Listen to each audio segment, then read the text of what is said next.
Here we go. We're starting. We're there. We're live. How are you guys doing? Welcome back to the 8 o'clock edition of Traveling with Bruce. It's the trivia show, primetime trivia, Thursday night. Oh my goodness, have I got quizzes for you guys? I'm ready. Oh, we're gonna have some fun here. How you doing today? A lot of fun today at the 5 o'clock show. It was great to have you all come by. Rather enjoyed that. It was nice to be monetized today. Fantastic news there. Special shout out to a couple of people, but I'm just gonna wait for everyone to load up here. Hey, you're coming in now. See you now coming in. Quite a few of you were watching today, which is made for a great show. Special shout out to Randy Lucas today. He sent me $10 on PayPal. Thank you again, Randy.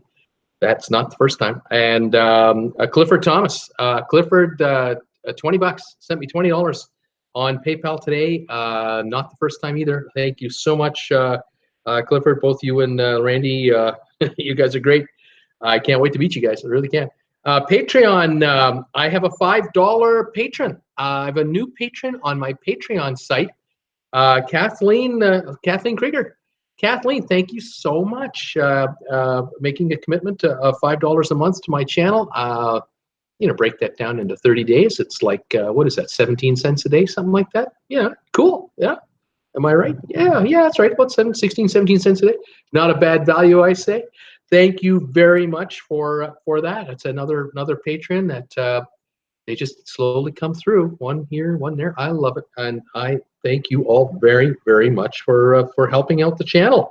Of course, we are now monetized. We shall see how it comes out with the advertising and so on. I'm quite looking forward to seeing how it pays off and all that kind of stuff. I'm quite obviously looking forward to it.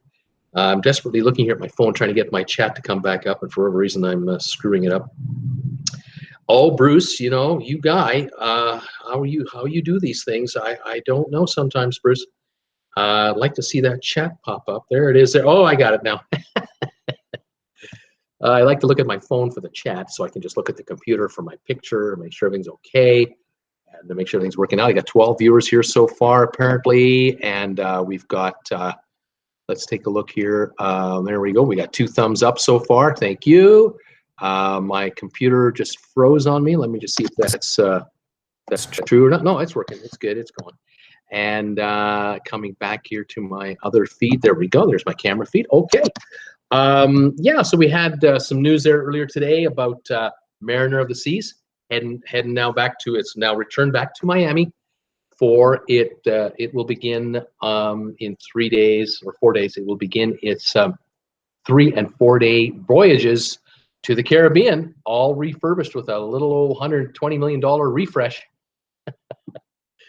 I think about that, about how skyscrapers are always being maintained.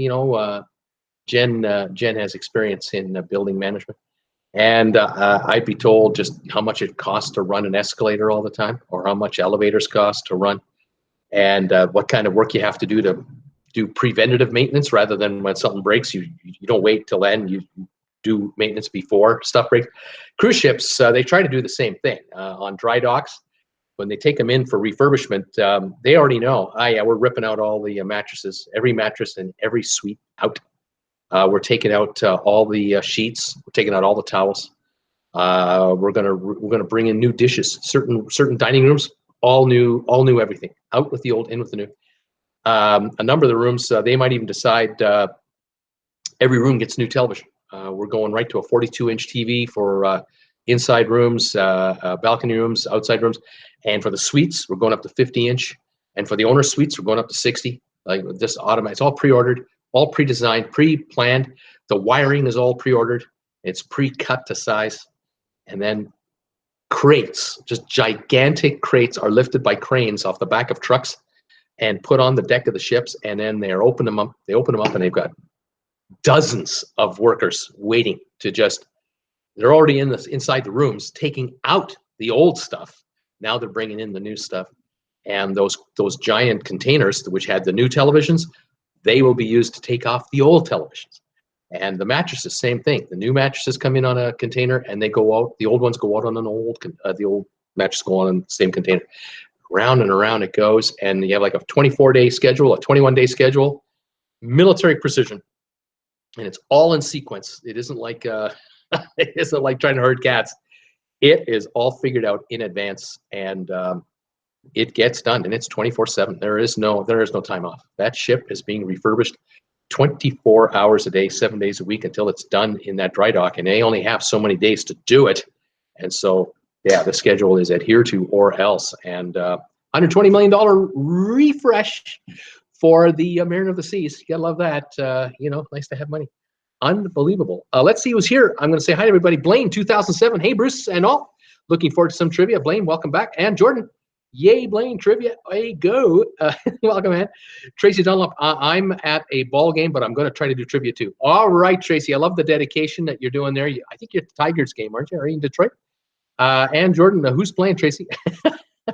Tracy, my nephew's on our local All-Stars team. Oh, watching the nephews. Oh, okay. Debbie Manuel, hi Blaine, hi Ann, Tracy, and Jordan, awesome, Tracy, good luck. Nurse Nancy's here, hi all, hi Nurse Nancy, and Jordan, Tokyo, Debbie, Tokyo, don't forget Tokyo, Debbie. Paul Wilgus, hi Bruce and all, Debbie Manuel, hey, no commercial when waiting for trivia, not every time. There isn't a commercial every single time, it all varies. Let's see, Debbie Manuel, no, Imogene Weston, evening folks, hi Imogene, how are you? And Jordan, hey Paul, Nurse Nancy, and Imogene. Everyone's saying hi to everybody. And Jordan, I just saw it before. Did you guys not get the commercial? See, it all depends. Nina Frank, hello everybody from a rainy Sweden. It's raining here in Creston, by the way. It was sunny, gorgeous sunny, 82, 83 degrees when I was on the last show 2 hours ago.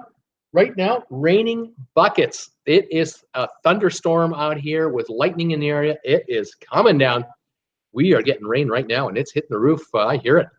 Let's see here. Imogene, I say Imogene saying hi there. I saw one commercial on the earlier show.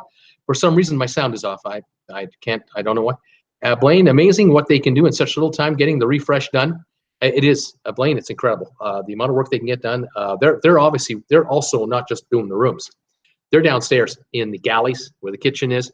They're redoing, like they're replacing entire refrigeration systems, or they're modernizing them, upgrading them. Taking out old dishwashers, like they'll take out, you know, they have 25 of them, they might do all 25, they might do 5 every refresh. It all depends. These dishwashers go 7 days a week, 365 days a year. They get replaced every 5 years. They are done for.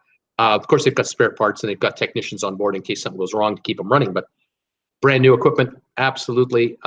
Sometimes stoves. You name it. I mean, it's just incredible what they can do down there. And then, of course, there's the engine room and where the generators are, where all the technical stuff is. And then the software department, that's constantly being worked on. And they may literally replace the computer systems, a good bunch of them on the bridge, and modernize the bridge. And that is a big deal. They'll work on that through the entire dry dock, doing testing. Big money and serious responsibility, let me tell you. Let's see, Jim Thomas, trivia time. Yay, now 100 plus. Yay. Yeah, that's hot. Jim Thomas, it's hot. Nurse Nancy, raining and cool in Wisconsin, cloudy all day. We've had so much rain lately. Good for the farmers. Absolutely, Nurse Nancy. Michelle Lucas at Costco, 100 degrees, and that's not the hot dog oven temp. No, that's outside. You can cook a hot dog on the grill of your car. I'm just making that up. Gregory Hartman, I'm looking at back-to-back in November. Go pack, go. Nancy, he's saying. And Jordan, wowzers, Michelle, that's hot. Over 100, yeah. I was just looking at my old hometown, Palm Desert, California. It's 105, 110. Hot, baby, hot. I remember the hottest that was ever recorded. I remember I used to drive a Lexus, and the vehicle had the thermometer telling you how hot it was outside, of course, and it only went up to 50 Celsius. And we got to Costco, and it was at 47, 48. And that was in the morning. And it was still 10 in the morning. It was still getting hotter. And we were in there for an hour, hour and a half, whatever. We had a bite to eat on the way out. So we took our time coming out. We knew when we came out, it was at least 10 degrees Fahrenheit hotter than when we went in, because you could just feel it coming off the pavement. But the car only registered 50 degrees Celsius for the temperature of the day. But actually it was about 54 Celsius. The thermometer wasn't designed to go over 50 degrees.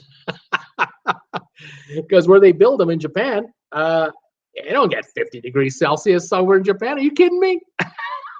Poor Lexus. The car was a trooper, though. It did very well. Could handle that heat. Oh my, Nurse Nancy. Fun, Greg. Nurse Nancy, back to back is on the bucket list for now. Jim Thomas, eggs on the sidewalk. Yeah, that's right, Jim. And Jordan, fried eggs on the bonnet of the car, on the hood. Yeah. Gregory Hartman, you can do it for like 1,000 per person for 14 days total. That's a good deal, isn't it? Two cruises, 500 a cruise, 7-day and a 7-day. Fantastic. Yeah, back to back. Absolutely. Gregory, a lot cheaper if multiple people. Yes. And depending on the time of the year, if you're doing it at the end of November, good rates. Early December, good. January, good rates too. Definitely. I just did that video a few days ago about booking 12 back-to-back cruises in a row on the Horizon, the Carnival Horizon, and I was only quoting inside rooms on a brand new cruise ship in the Caribbean. 84 days, and it was $110 a night, all in tips, port charges, taxes, fees, fare, everything included. $110 a night per person. Pretty good arrangement there. Let's see here, Gregory. Exactly, Bruce. Jim Thomas, are those inside rooms? Jim's asking Gregory. Those could be balconies. Greg, let us know. What kind of rooms are you talking about there? Ocean view for some, multiple options. There you go. I know that it's not that hard to find Princess Cruises. This is Caribbean Cruising. Princess, Holland America. Let me think. Carnival, of course. Norwegian, and then Royal Caribbean. Sometimes you can find ships where you can get a balcony for the mid 500s, the high 500s, and certainly the low 600s for a week balcony deal. Add taxes and fees and tipping, and you're going to be about $120 a night. But $120 a night for a balcony, nice. Especially if you can do back to backs. Absolutely. And Jordan, back to back bucket list cruise as well. Nancy. Imogene Weston, Royal Caribbean started 3-person cabins. I did read that. I was looking at this. I went to their website to see what Royal Caribbean was up to with this 3-person cabin deal. It's not a bargain. It's not a deal. I was looking at a January cruise, Symphony of the Seas, I think it was, and 3 people, balcony, $4,500. Are you out of your mind? $4,500 for 3 people sharing a balcony room? I don't think so. No. That wasn't. Didn't find that a very appealing deal. But maybe Royal Caribbean is finding that certain ships they can just charge whatever they want because they're in demand. But I don't think it's fleet wide. I don't think that's a fleet wide deal, and the other cruise lines will undercut them if they have to. D&G Explorers, they're back for trivia. Howdy, y'all. I wasn't sure Derek would make it for the second show. Welcome, Derek. And welcome, is it Greg? I think it's Greg. Derek and Greg. Welcome, you guys, to the show. Gregory Hartman, Royal Caribbean and Carnival have been the better deals I found. Yep, I can see that. Gregory, out of Tampa and Fort Lauderdale and Miami. There you go. At least the itinerary I was looking at for the Caribbean. Yeah, I think we're going to find a lot of deals this fall. The cruise lines are insisting that they are booked. It's just go, man, go. We're making all kinds of money. Well, if that's the case, why are we finding $500 and $600 deals in balconies? I think that we're going to see more of it. Now, if the economy in any way gets shaky, if this trade war that's going on between China and the United States, Canada and the United States, Europe and the United States, if this gets stupid, and right now it's getting stupid, this could affect financing, interest rates, unemployment, all kinds of things. And the killer for the cruise lines, the worst case scenario is a slowdown in the American market. It's bad enough if the Europeans have a slump or Asia, but if the American market in any way, the American economy in any way starts to waver, cruise lines don't like that. They do not like that because they count on Americans to come on down. But I'll tell you right now, anyone will tell you that's over the age of 40, who's been around a little while, the first thing you cut back, if you feel you might get laid off, or you feel the company you're working for is on thin ice, or you feel that there's economic issues, the first thing you cut is discretionary spending. And cruising is discretionary. No matter how much we're addicted to it, it's discretionary spending. And at first, we might not do 3 cruises a year. We would do 2. And then if it gets dicier, we'll cut down to 1. And then if it gets dicier, we'll go from 3 balcony cruises to 2 inside room cruises. And if it keeps getting worse, we're down to 1 inside room only once a year. And then we don't even take a cruise this year. And we wait till next year. In 08, 09, when the financial meltdown hit big time, unexpectedly, and fast and hard, cruise lines were off 10% in occupancy, like overnight. Overnight, the airlines got hit, the hotels got hit, the resorts all got hit, all the all-inclusives got hit, everybody got hit. Vegas got hit, LA, Disneyland, Disney World, they all got hit. And cruising, yeah, right now cruising is just exploding with orders and ships coming in, and there will be vacancies if there's a twitch. So we'll have to watch. Hopefully it'll be all right, but right now it's kind of silly. We'll have to see what goes on. Let's see here, Gregory, D&G, you're correct. It's Greg, fantastic. Leslie, hi, Bruce and everybody. I'm finally back. Leslie Solomon, welcome. Where have you been, Leslie? Were you on a cruise? Tell us, where were you? Ann Jordan, welcome, Leslie. D&G Explorers, Bruce, I might have missed it, but have you booked an inside cabin before? I have. I did an inside cabin for an 11-day cruise in the Mediterranean. It was with my daughter and I, actually. It was the daddy-daughter trip before I lost her to all the boyfriends. that was the last chance for that. And then my wife and I were on an inside room on Royal Caribbean, Explorer of the Seas. And my missus, Jen, the Jennifer Aniston lookalike wife that I have, her real name isn't Jen, but that's what we call her. She kind of prefers balconies. she's kind of given me an indication. Women are like this. Like, women have a way of making an indication to you that sometimes it works like a sledgehammer over the head. You kind of figure it out. She's made it clear to me, and in no uncertain terms, that any cruise that she and I are going to be on together, it's a balcony. Yeah, that's the end of the discussion. Okay, off you go, Bruce, with your little channel. Off you go. Jen has spoken, and that's the end of that. So yeah, but we've done a couple of inside rooms. They're okay, but balcony has so much more to offer. I feel. The first cruise I ever was on, first ever cruise, balcony, Oosterdam, Holland America. Wow. went on the inside cabin with my daughter, and it was okay, but it was no balcony, I'll tell you that. And then when my wife and I, we got a really good deal, a cheap priced cruise on Royal Caribbean Explorer of the Seas out of Bayonne, New Jersey, down to the Caribbean and back. It was $540 for 9 nights. It was a good deal. Middle of the winter, but I would have preferred a balcony, I can tell you that for sure. Done balconies since, by the way, all balconies after that. Debbie Manuel, hi Leslie. Imogene Weston, I noticed the last 2 times I got my 90-day mark, the prices dropped. I got to my 90-day mark. Yeah, you have to keep an eye on your pricing, because if it drops, you should be able to get the discount as well. Check with your travel agent, call the cruise line, make sure you get your fair share of that pricing, because when they drop the prices, you want to make sure you get rewarded for your patience. You got in there early. Jim Thomas, no biscuits with bad economy. Yeah, the biscuits, the gravy's a little thinner. And there are no meat chunks in the gravy. It's just gravy. It's got the beef gravy is beef flavored gravy. Yeah, and the pork gravy is pork flavored gravy. It's not, yeah, that's what happens with the economy. Jim Thomas, hey there, Leslie. Sylvia, hi, Bruce and everyone. Leslie Solomon, hi, Ann Jordan. Hey, Sylvia. Tracy, I do inside cabins for 3 and 4 day cruises because I'm never in the cabin anyway. Anything over 4 days, balcony. There you go. And what do we got here? Sorry, I'm just looking up Jesse. Oh, Jesse, I should have kept you off. Oh, Jesse, you're gone. We have a troll. We had a troll. Jesse the troll was here.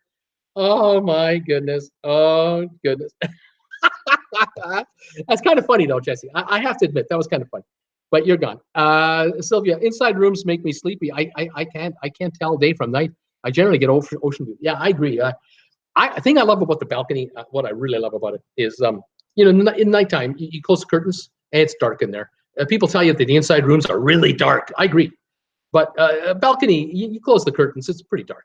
And sometimes they have a secondary curtain. They'll have a curtain just by your bed, between your bed and the living room area of your cabin, like the front part where the balcony actually is. So you have a curtain there, and then you have a curtain right in front of the balcony doors. Nice and dark. But what I love doing, whether we're in port or whether we're at sea, it doesn't matter. I find that I usually get up before Jen does, and I'll schlep along the cabin to the front where the balcony door is, and I'll come to the curtain, and I'll just open it up enough just to put my face through it and keep the curtain closed behind, so I don't let the light in to disturb Jen. And I just love it. I'm waking up and I rub my eyes. I'm like, what is my view like today? What kind of a view have I got now? And when you're at sea, you just, it's always, to me, it's always stunning. I love a high balcony floor, like to be way up. So I have got a nice wide view of the sea, and whether the sun is in my face or whether the sun is behind me, I just love looking out there. And if we're at port, well, you never know what you're going to see. You may be looking at containers, for container ships all around you, or you're looking at an open parking lot area, or you're looking at right downtown San Diego. I mean, whatever you're, wherever you are. If you're at Cayman Islands, you're a quarter mile off the shore and you're looking out, and the sea is over here and the Cayman is over there. I love it. It's wonderful. Balconies, I just love balconies. Absolutely love balconies. Let's see here. Any more trolls or any more comments? Let's see what we got here. There's Nancy. I love interior rooms for the dark. Nancy, there's something to be said about that. I do not dispute you there. Sylvie saying hi. Debbie saying hi. Leslie is got a new phone with a better rate plan. I couldn't access YouTube from the other cell phone anymore. Wow, isn't that something? Well, Leslie, welcome back. That's why you were gone. You're here, and I hope you get a nice, good, clean picture. Fantastic. I love it. Diane Sanders, better late than never. Hi, all. Hi, Diane. And Jordan. Hey, Thomas Henry. I like balcony and suites. There are 4 of us, so finding deals is important. Yes, indeed it is. You've got to shop. Go to vacationstogo.com. I keep telling everybody. Nurse Nancy, I'm kind of afraid of going to balcony for now. So for now, it's interior. Well, I love the balcony. Of course, you've got the 5-6 feet of balcony until the edge of the ship, and you got your railings there. But hey, whatever works for you, it works for you. You might want to consider ocean view as your next step, where you just look out the window, But hey, whatever works. Nothing wrong with an inside room. There really isn't. Leslie Solomon, cruise now? I wish. Nurse Nancy, because I'm afraid I'll love it too much. Not afraid of the view, not afraid of falling off. Your view to Nurse Nancy, I can't help you. I can't help you. I think you're addicted as it is. You want to go on a cruise so bad, you're done for. I'm sorry. Norman Duarte, and go to the spa. Yes, sir. Go to the spa. That is what it's all about for me. Absolutely, sir. You got it. And Jordan, they're awesome. They're awesome, Nancy. The breeze, the sea magic is magical. I agree. Anne is right there. Tom Henry, hi, Anne. Blaine, 2007. We always do balconies. Once you go to balcony, it's hard to go back. That's what happened to Jen here. First balcony cruise next April. Diane Sanders is saying. Nurse Nancy, yep, I'm addicted for sure. Absolutely addicted. Oh, wonderful. Let's see, how are we doing here? We've got 11 thumbs ups, no thumbs downs. We got rid of the troll, and he didn't have time to give me a thumbs down. So not bad. So far, I've staved off elimination. How about that? Thank you, everybody, for joining me. We got 28 folks here. Let's play some trivia and see how you guys do tonight. Put you through your paces and see what we can do. I've got some fun ones here.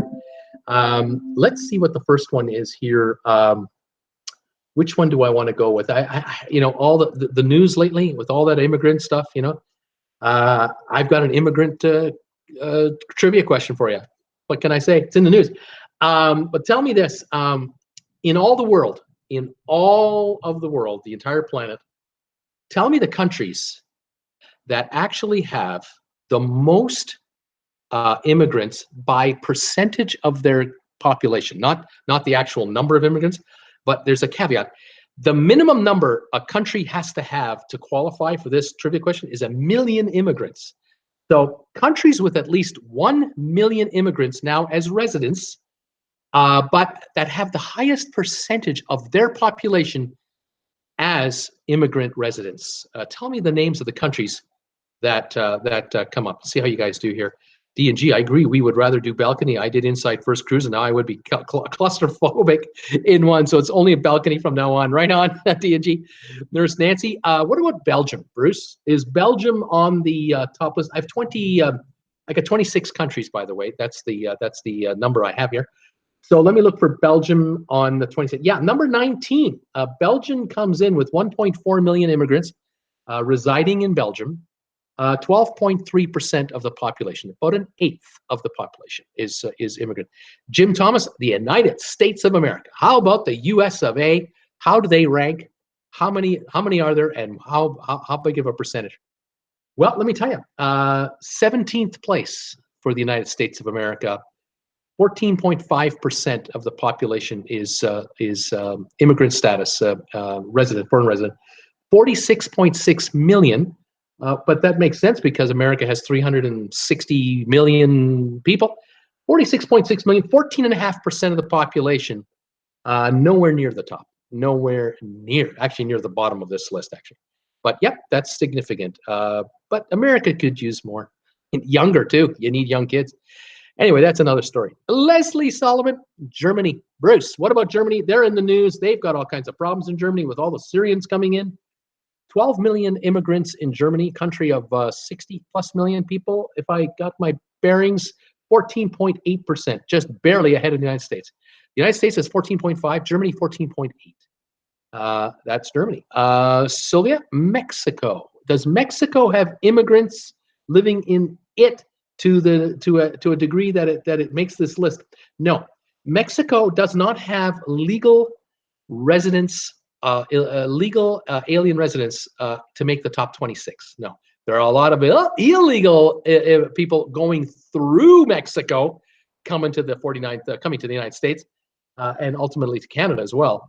But Mexico itself, no, does not have a huge immigrant population that is registered as residents. And Jordan, United Arab Emirates, the UAE, where Dubai and Abu Dhabi are. Number one country in the world for immigrants. Why? Because the population of UAE is probably 1.5 million people, and there are 9 million living there. 7.8 million immigrants living in the United Arab Emirates, all with probably work permits, of course. Number one in the world, 83.7%.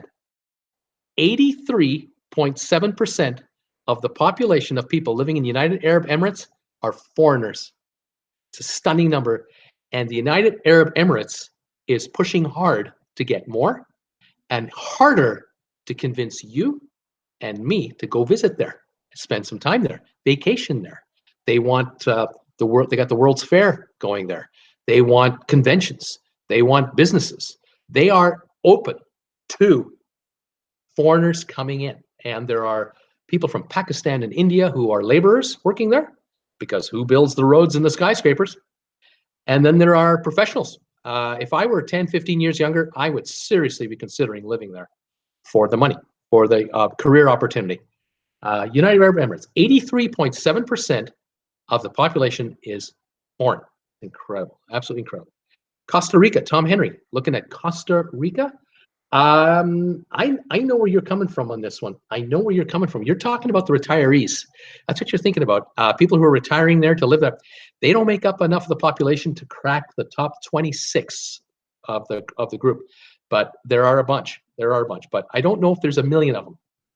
It could well be that 25 or 30% of the population is foreign, but they don't make up 1 million people, and that's why they don't show on this list. Okay, so you're probably not wrong. You're probably right. But for this trivia question, has to be minimum of 1 million people from overseas. Nina Frank, Turkey. What about Turkey, Bruce? Is Turkey on the list? No. Not even with 80 million people. There aren't 1 million. There might be 1 million foreigners. They don't register though. They need a minimum of 11% of the population to qualify, and Turkey does not have 8 million foreigners living there. No. With Erdogan in there, I wouldn't want to be living there. Are you kidding me? Oh, no. And Jordan, United Kingdom, Bruce, the UK. What about the UK? Yeah, right behind America. The UK is 13.3%, They have 8.5 million immigrants living there.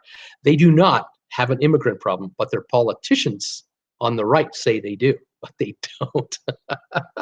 They're 18th place. They have they're average. They're not even average, actually. Jim Thomas, Canada. What about Canada? Yes, our country here, little old Canada.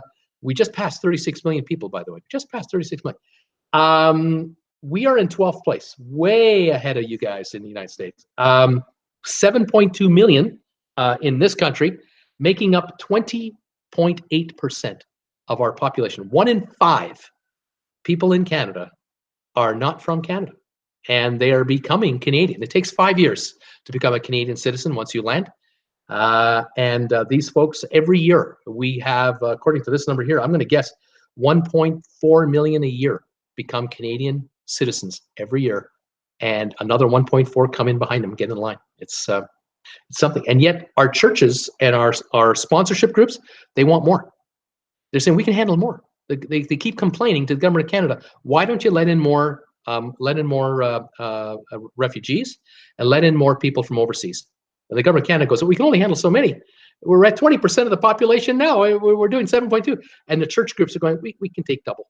Easy. Our members, we have housing, we have room, we educate them, we'll feed them, we'll clothe them. Not a problem. It's amazing. It's a whole other mindset up here. Whole different mindset.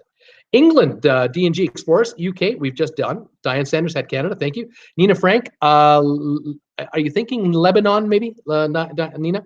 Nina, is that thinking Lebanon? I don't think so. Let me just double check. No, Lebanon is not in the mix. No. Imogene Weston is giving me 2 guesses. Imogene, you can only give me 1 at a time. I'll take your first guess. Greece, only 1 country per guess. So Imogene is going for Greece, and I will tell you that Greece is on the list, 23rd.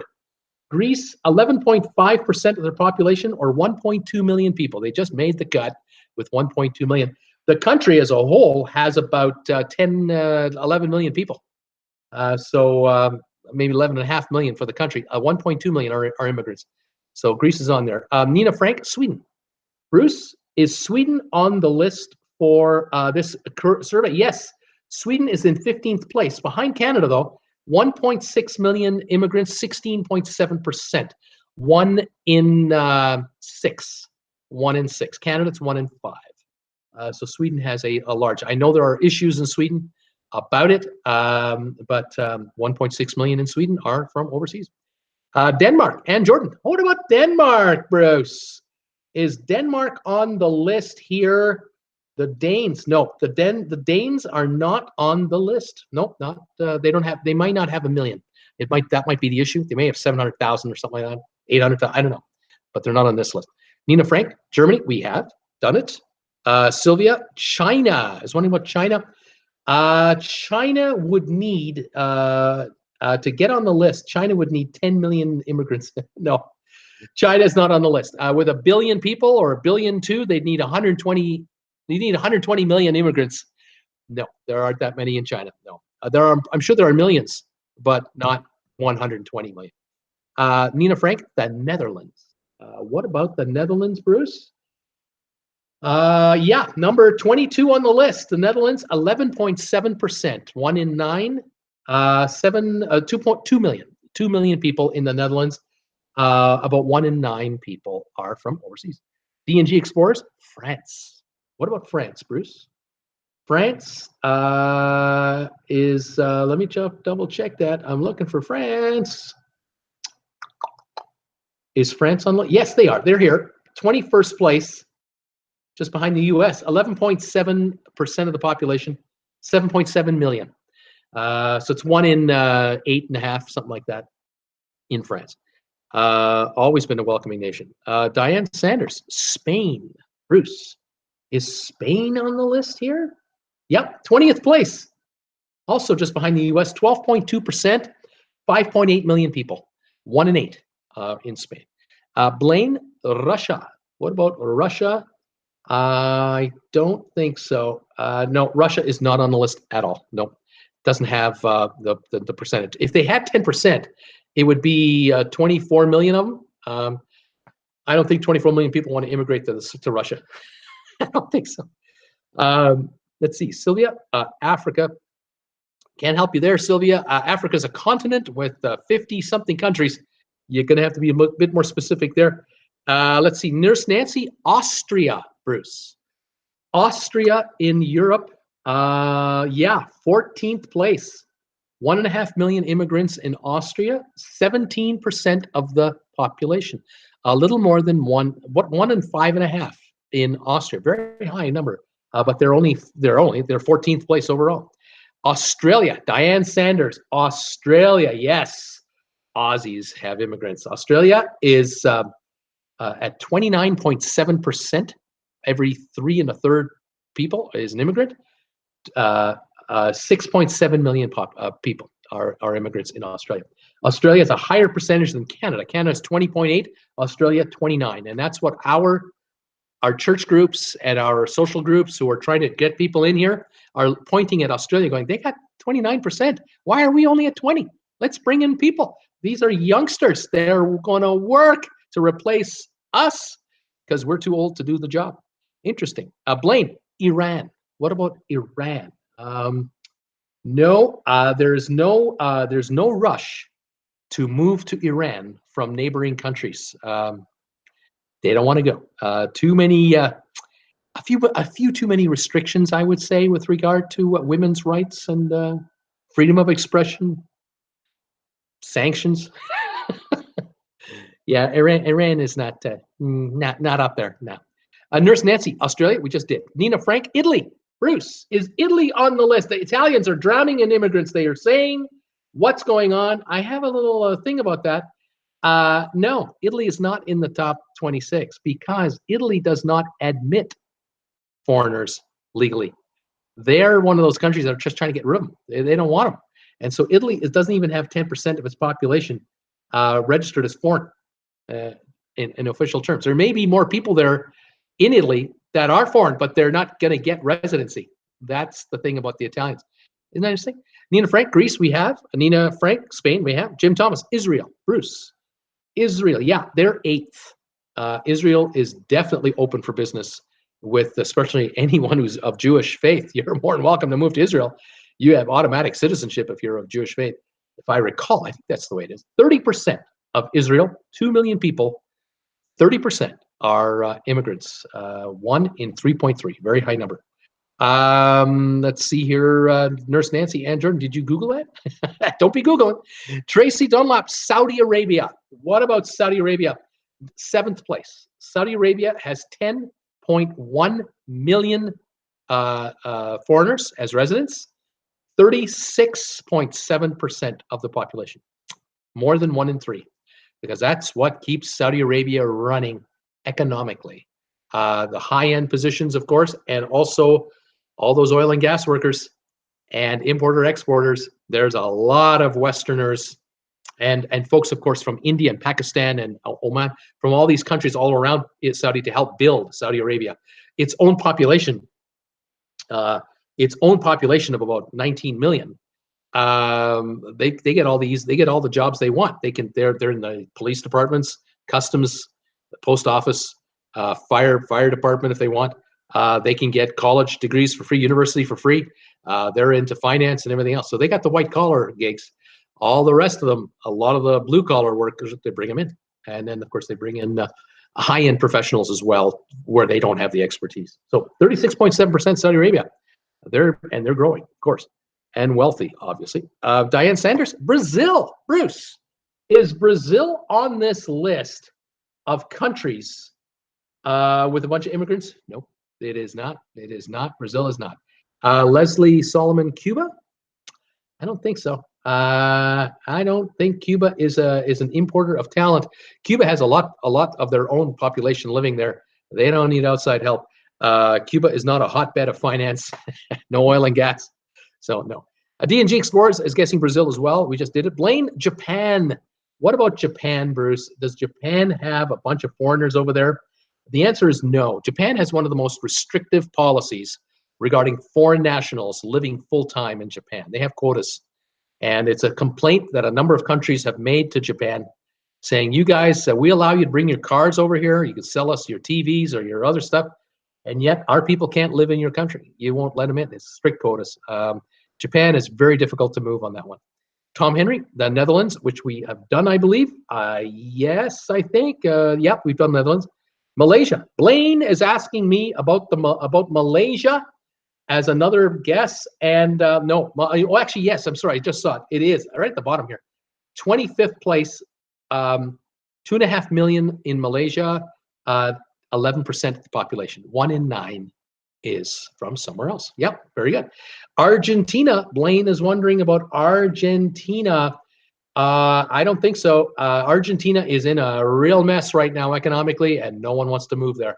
So no, very few people in Argentina from overseas, at least according to this survey right here. Diane Sanders, Portugal. What about Portugal? Portugal is one of the, it was the first country in the world to legalize marijuana for recreational use, and also decriminalized all narcotics. And it doesn't have, it's not on the top 26. I think the reason is a small population as it is. They need 1 million to qualify. I think there are only 9 million living there or less. Canada is the second country to legalize recreational marijuana. Starting October 17th, Canada, you can smoke pot in Canada coast to coast legally. Oh, how many Americans are going to come up and visit us? Oh my goodness. We're going to have to get the snacks out. Oh my goodness. Okay, who's next? Nurse Nancy, India. What about India? I don't think so. Something tells me India doesn't have, no, India would have to have 100 million immigrants to make this survey. And there's no way, no. And Jordan, no Nurse Nancy, no Google needed. No, I'm not cheating. Very good. Panama. Diane Sanders is thinking Panama is a country that could be on this list. And I'm looking at the results, and I do not see Panama at all. Let's see, Tom Henry, Antarctica. Nurse Nancy, wow, pretty good.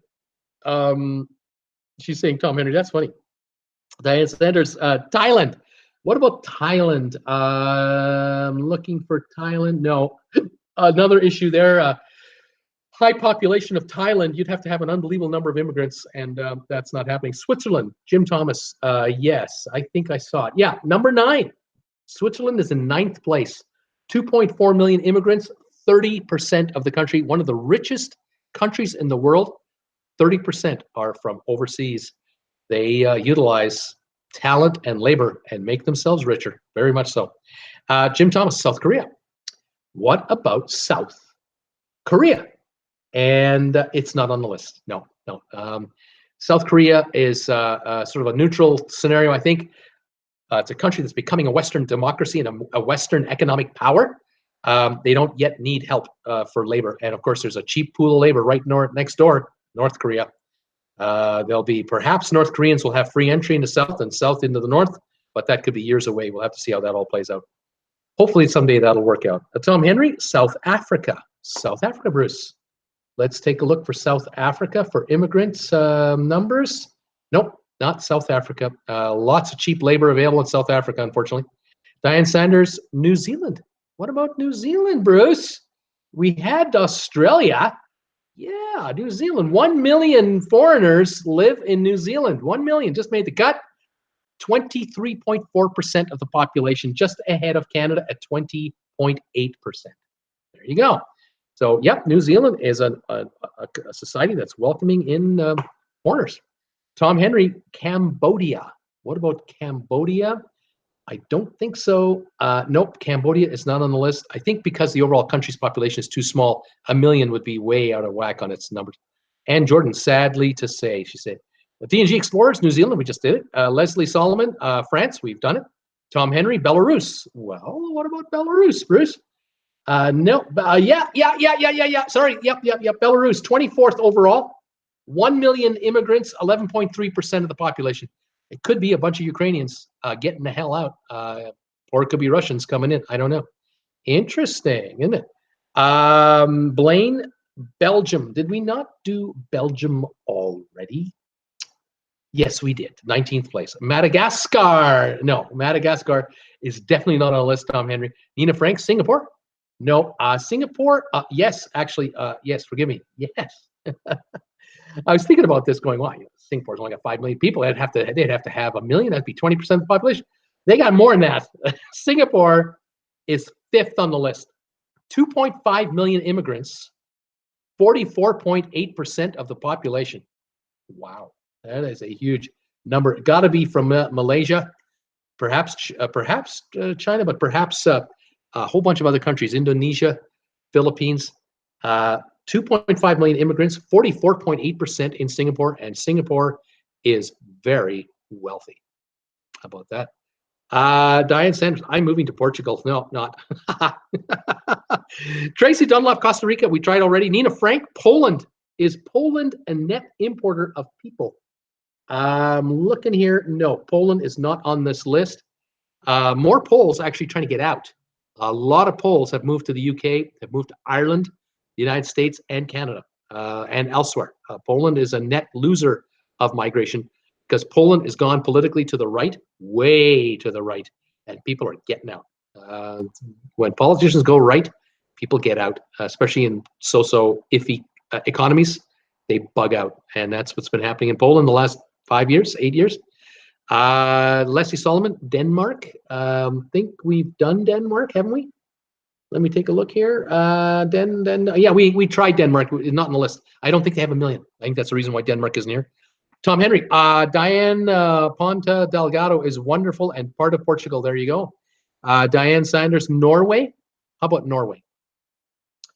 Norway, I'm looking at my results here, is not on the list for a high number of foreigners, probably because it's under 1 million people. It's probably a high percentage, but it's under 1 million people in total. Colombia, Nurse Nancy is thinking about Colombia in South America, and Colombia did not make the cut either. And Tracy is asking, did we say South Africa? We did. Okay, I've caught up with you guys. Let me tell you the countries you got right, and then I'll give you some hints for the remainder. You've got number 1, United Arab Emirates at 83.7%, but you don't have number 2, 3, and 4. You've got Singapore at 44.8%. You're missing the next one. Then you got Saudi Arabia at 36.7. You got Israel at 30. You've got Switzerland at 30. Australia 29.7. New Zealand 23.4. Canada 20.8. Then a gap. Then we have Austria, Sweden, Germany. Then we have the USA, the United Kingdom, Belgium, Spain, France, Netherlands, Greece, Belarus, and Malaysia. We're missing a total of 1, 2, 3, 4, 5, 6. I need 6 more countries. Think about this. The number 1 country is United Arab Emirates. The number 7 country is Saudi Arabia. They have something in common. They're in the Mideast. Think Mideast and give me guesses from there. And we will get a bunch of these off the list pretty quick. Iceland. Tom Henry's wondering about Iceland. And I'm looking here at the result. No, Iceland is not on the list. I think it's because it's less than 1 million. Armenia, no, definitely not. Diane Sanders, thanks, Tom. Sylvia is wondering Switzerland. We already have Switzerland. Tracy, Kuwait. Yes, number 3 on the list is Kuwait. 2.8 million foreigners, making up 68.5% of the country. So basically, the entire country is 4.3 million.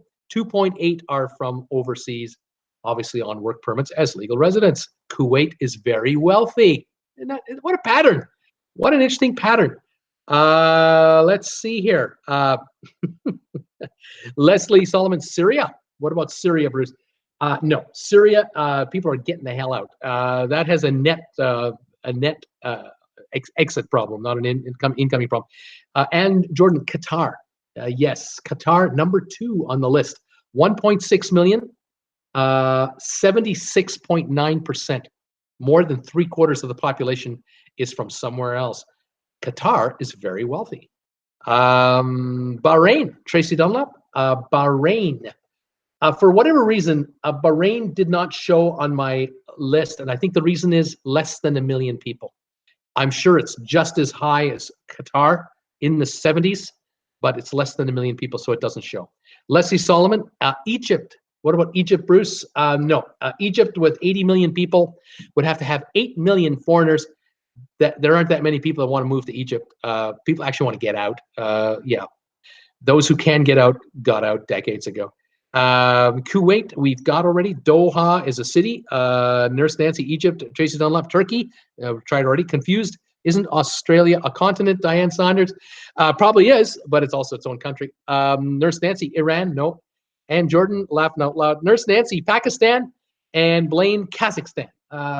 Pakistan Kazakhstan is on the list. Kazakhstan is 13th with 3.5 million foreigners, 19.5% of the population, I think because they have natural resources. Pakistan, I do not believe it does not make the list, no. Let's see. Diane, it's both. Tom Henry saying, all right, I still need a Middle East country. I need 2 Middle East countries. I need, and I need a country near Russia. And this one surprised me when I saw it. I was really surprised. But 2 countries in the Middle East. We'll finish it off with 1 country next door to Russia, and we'll have them done. Wait for the results to come in because I know you're in a bit of a delay. The number 26 country is 10.9% of the population. That's the country next door to Russia. And the 2 Mideast countries, one of them has 38% of the population. The other one has 57% of the population, foreigners. Now, here we go. Jordan is one guess coming in. Yeah, number 6. Jordan, 3.1 million foreigners, 38.3% of the population. And Leslie Solomon, Czechoslovakia, no. Ukraine, Tom Henry, you got it. Ukraine, it is. The Ukraine, this surprised me so much. 26, they just came in on the list. 4.8 million foreigners living in Ukraine. And of course, there are many Russians that living in Ukraine, actual Russian citizens with Russian with papers. But other countries as well have moved. There are people who've moved to the Ukraine, and yet the country is being occupied by the Soviet Union or by the Russians. 10.9% of the Ukraine is foreign, 1 in 9. Quite surprising. I didn't think they'd have that many, 4.8 million. I didn't think it'd be that high. 1 country left to go in the Mideast. I'm just looking for it here. Yugoslavia, no. Ukraine, no. Hungary, no.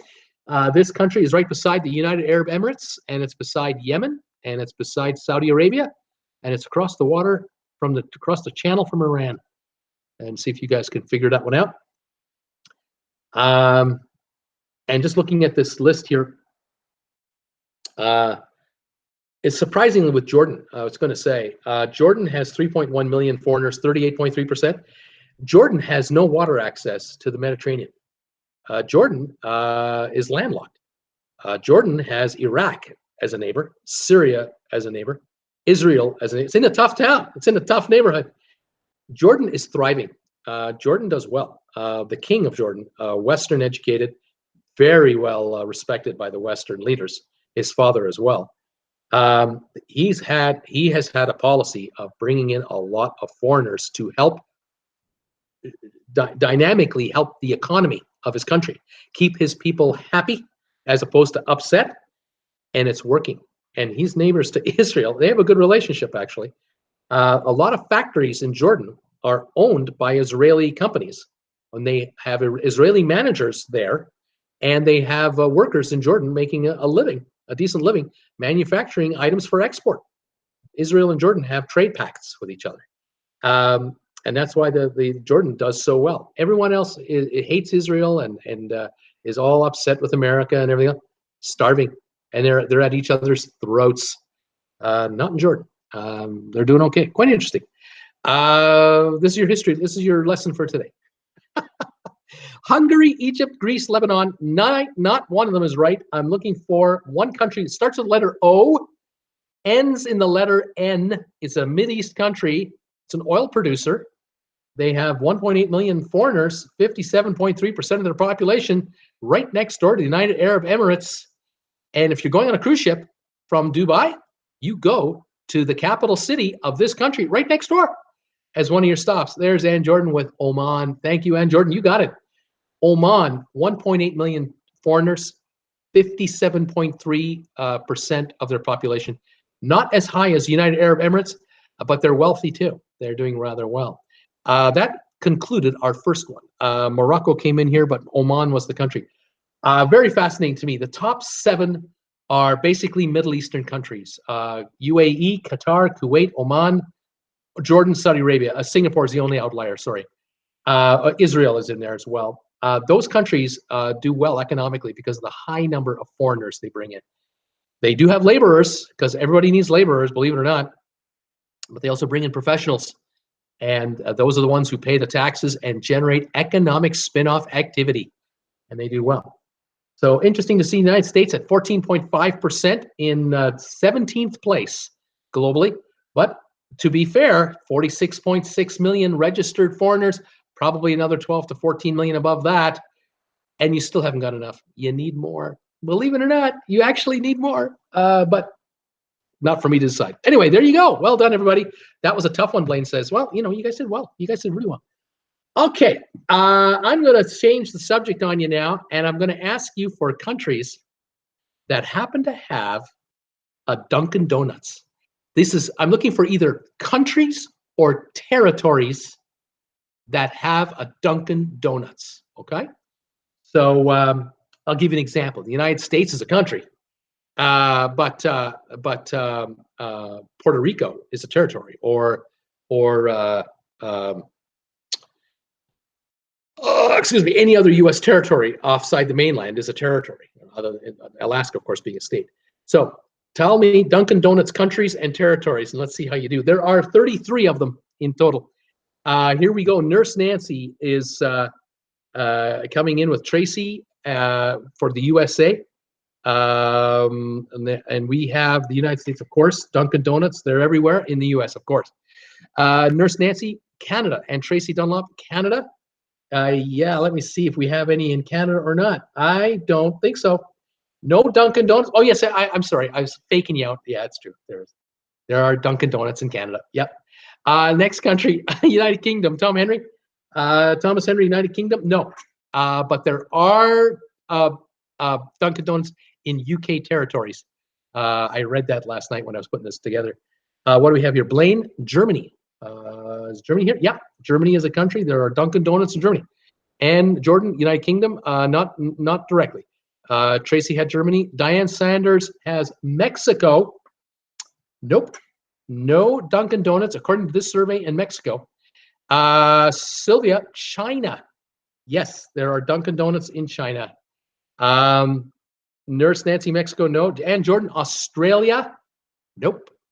No Dunkin' Donuts in Australia. Have you seen one in Brisbane? Is there one? Because then this quiz is old, but it doesn't show here. Tracy Dunlap, a PR. I'm going to guess you're guessing Puerto Rico. And I'm going to tell you, you are correct. Puerto Rico has Dunkin' Donuts. Guam, there's the other protector area. I was trying to think of that. I couldn't come up with it. But Guam does not have a Dunkin' Donuts. Doesn't show. There's Tracy Dunlop, ST. No idea what that is. Blaine, Russia.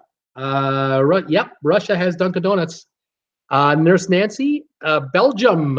Nope. Diane Sanders, Brazil. Nope. Blaine, Spain. Blaine is guessing Spain. Got it. Yeah, they have Dunkin' Donuts in Spain. Leslie Solomon. It'd be easier to guess which ones don't have Dunkin' Donuts. Nurse Nancy, Germany, we've got it already. United Arab Emirates from Ann, Ann Jordan, you got it. UAE, definitely. With all those foreigners, you betcha they got Dunkin' Donuts. Yeah. Diane Sanders, England. Nurse Nancy, Netherlands. Netherlands, nope. No Dunkin' Donuts in the Netherlands. Sylvia Swan, Jamaica. What about Jamaica? Nope, not in Jamaica. Leslie, Amsterdam, that's a city. Blaine, Sweden. Blaine, nope, not in Sweden either. Tracy, looking at Australia. Nope. Tom Henry, Spain, we have already. Blaine, Iceland. Nope. Leslie, Amsterdam is in the Netherlands. Well, the Netherlands, and we've already guessed the Netherlands, haven't we? Excuse me. And the Netherlands didn't come in. So sorry. Australia, the continent and the country. How about that? St. Croix from Tracy Dunlop. Nope. It doesn't show. Excuse me. Oh, goodness. St. John doesn't show. India. No. India. No Dunkin' Donuts India. Trinidad and Tobago? Nope. Not either. What about Grand Cayman? The Cayman Islands? Nope. No Dunkin' Donuts in the Caymans. Leslie, thanks for the geography lesson. And then Nurse Nancy. Colombia. Yep. Colombia has Dunkin' Donuts. Israel. Leslie is thinking Israel. Nope. Not in Israel. I love Dunkin' Donuts, Sylvia says. And Jordan, Singapore? Yep. Singapore has Dunkin' Donuts. Tom Henry, Debbie, any in Tokyo by chance? Japan? Yeah. Japan, Tokyo, Japan does have them. Blaine, Taiwan. Yep, Taiwan has Dunkin' Donuts. France, Nurse Nancy is wondering about France. Nope, not in France. Turkey, nope, not in Turkey. Debbie Manuel, shoot, Thomas, didn't even think of it this time. Debbie, what were you doing? You're sleeping on the job. Vicky is saying, hey, Traveling with Bruce. Hi, all. How you doing, Vicky? Welcome back to the show. We're trying to guess the countries or territories where you can find a Dunkin' Donuts. Where are Dunkin' Donuts? Paul Wilgus, how about South Korea, Bruce? Yep, South Korea's got a Dunkin' Donuts, maybe more than one. Sylvia is looking for Switzerland. All those folks in Switzerland, those svelte Swiss people, no obese people in Switzerland. No Dunkin' Donuts in Switzerland either. They got some nice cake though in Switzerland. Wonderful treats, chocolate, but no Dunkin' Donuts. Vicky, I Nurse Nancy. Diane is thinking France, and I think we guessed it already, didn't have it. Blaine, the Philippines. Let me take a look. Yeah, the Philippines has Dunkin' Donuts and obesity. Yeah. Belgium, Tom Henry. Nope, not in Belgium. Nurse Nancy, just joking. Leslie, my geography isn't great, but I'm always learning. Blaine, Japan, we've got already. Blaine, China, we've got already. D&G Explorers, how about the Bahamas, Bruce? The Bahamas, yes. Dunkin' Donuts in the Bahamas and obesity in the Bahamas. Oh, I'm having fun with this stuff. Let's see, China, we have already. Hey, Vic, and saying, Diane, Panama. What about Panama, Bruce? Yep, Panama, a lot of American tastes in Panama and obesity too. Leslie Solomon, Mexico. Didn't we try Mexico already? We did, and it doesn't have it. Apparently not. Austria, we have done already, didn't have it. Norway from Sylvia. Norway? Nope, not Norway. Bulgaria. Yes, Bulgaria is definitely on the list. Taiwan, we've done already, and it's on the list. Vicky Hyan. Tom Henry, Saudi Arabia. Yes, Mideast country with all those foreign workers. Big hint, you guys. Bermuda? No. Jamaica? No. Why are there no Dunkin' Donuts on cruise ships? Laugh out loud. Diane Sanders, New Zealand. Yes, there are Dunkin' Donuts in New Zealand. Auntie Jane would attest to that, I'm sure. Leslie Solomon, Nurse Nancy, geography has always been my worst subject. Nina Frank, how about Greece? Greece, do they have Dunkin' Donuts? No, they do not. Here's the ones you have so far. You guys have guessed the Bahamas, Bulgaria, Canada, China, Colombia, Germany, Japan, New Zealand, Panama, Philippines, Puerto Rico, Russia, Saudi Arabia, Singapore, South Korea, Spain, Taiwan, UAE, and the United States. Those are the correct guesses so far. Iraq from Sylvia. She's thinking about Iraq. Nope. Italy from Nurse Nancy. No. India. No. The U goes with Starbucks on NCL, Paul. Tom Henry, United Arab Emirates. We already have it. Because Leslie, because Starbucks cornered the market on the cruise ships. I think so. Higher margins, much higher margins for the cruise lines using Starbucks than Dunkin' Donuts. They can make their own donuts on board. They don't need Dunkin' for that. Coffee, schmoffy. They'll use the Starbucks, and they'll make the serious coin there. Paul Wilgus, cool, and Nurse Nancy, Kuwait. Kuwait, yes, Mideast country with a lot of foreign workers. Very good. Poland. Blaine is wondering, is Poland on the list for Dunkin' Donuts? Nope, not at all. Romania. Romania. OPQR. No. Not on the list either. Russia, we've got already. Oman. What about Oman, Bruce? Yeah, all those foreign workers. Yes, Oman is on the list. Diane Sanders, Sweden. What about Sweden? No, the Swedes are in pretty good shape, physically speaking, as a whole. No Dunkin' Donuts in Sweden. It's America's secret weapon against its enemies. Slow them down, fatten them up. So Sweden is a good guy. So, and yet Canada has them. Oh no, we're bad guys. Oh no. Diane Sanders, South Korea. We have got South Korea already, even though they're good guys. Poland is not on the list. We're up to speed here. Let me think here. I need a couple of South American countries, and I need a couple of territories and countries in North America still. Asia. I need Asia. The Mid East. Yeah, I still need more. Let's see. Qatar. How about Qatar? Foreign workers. Qatar. They've got Dunkin' Donuts for sure. Bahrain. Is Bahrain on the list? Don't show it. I don't show Bahrain on this list. No. Surprising to me, actually. Uruguay? No, not on the list. Costa Rica? No, not on the list. Slow them down and fatten them up. Laugh out loud, Sylvia. Tom Henry. Brazil? Nope. Bolivia? Nope. Colombia? Nope. We already have Colombia. Argentina? Nope. Singapore? We already did. Chile? Yes, here we go. Chile is another one. That's a South American country. Peru is a guess. Yep, that's another one off the list. Costa Rica? No. Morocco? No. Let's see here. Portugal with a P? Nope. France? No. Dominican Republic? Nope. Surprisingly not. Turkey? Nope. Not Turkey either. Let's see. I need a Caribbean country. I need a Caribbean territory. I need a South American country. I need a country south of Mexico, north of Panama. I need an Asian country with 700 million people in it. I need another Asian country with not that many people in it. And another Asian country. I need some Asian countries. Let's see. Turkey, Lebanon, Kenya. Lebanon, yes. Kenya, no, but Lebanon, yes. Let's see here. Spain, we've already done and have. Egypt, we've already tried and didn't make it. Guam, no. Algeria, no. Brazil, no. Puerto Rico, we've done already. Guatemala, we've done already, and it doesn't have it. Jamaica is not on the list. I need something south of Guatemala. Barbados, no. Antigua, no. Belize, no. Close to Belize, probably a neighbor. Aruba, yes. Aruba is definitely on the list as one of the Caribbean countries.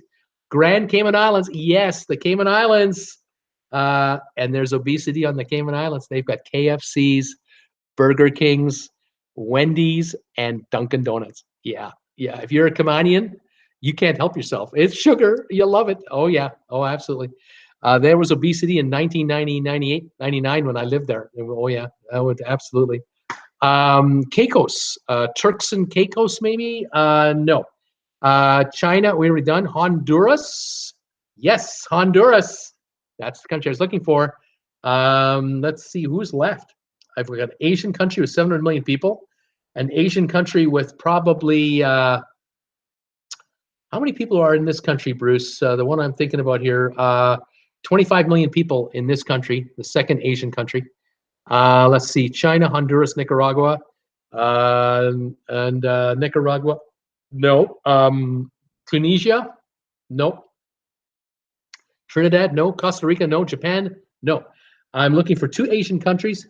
One with 700 million people, the most populated country for Muslims in the world. Yep, more Muslims in this country than any other country in Asia. I need an Asian country right next door to India, and another Asian country right next door to Myanmar, and next door to Cambodia and Laos, and just a little ways away from Vietnam. That's what I'm looking for. Let's see, Costa Rica, Trinidad, Japan, Vietnam, Taiwan. Vietnam, no. Taiwan, no. Philippines, no, we already have it.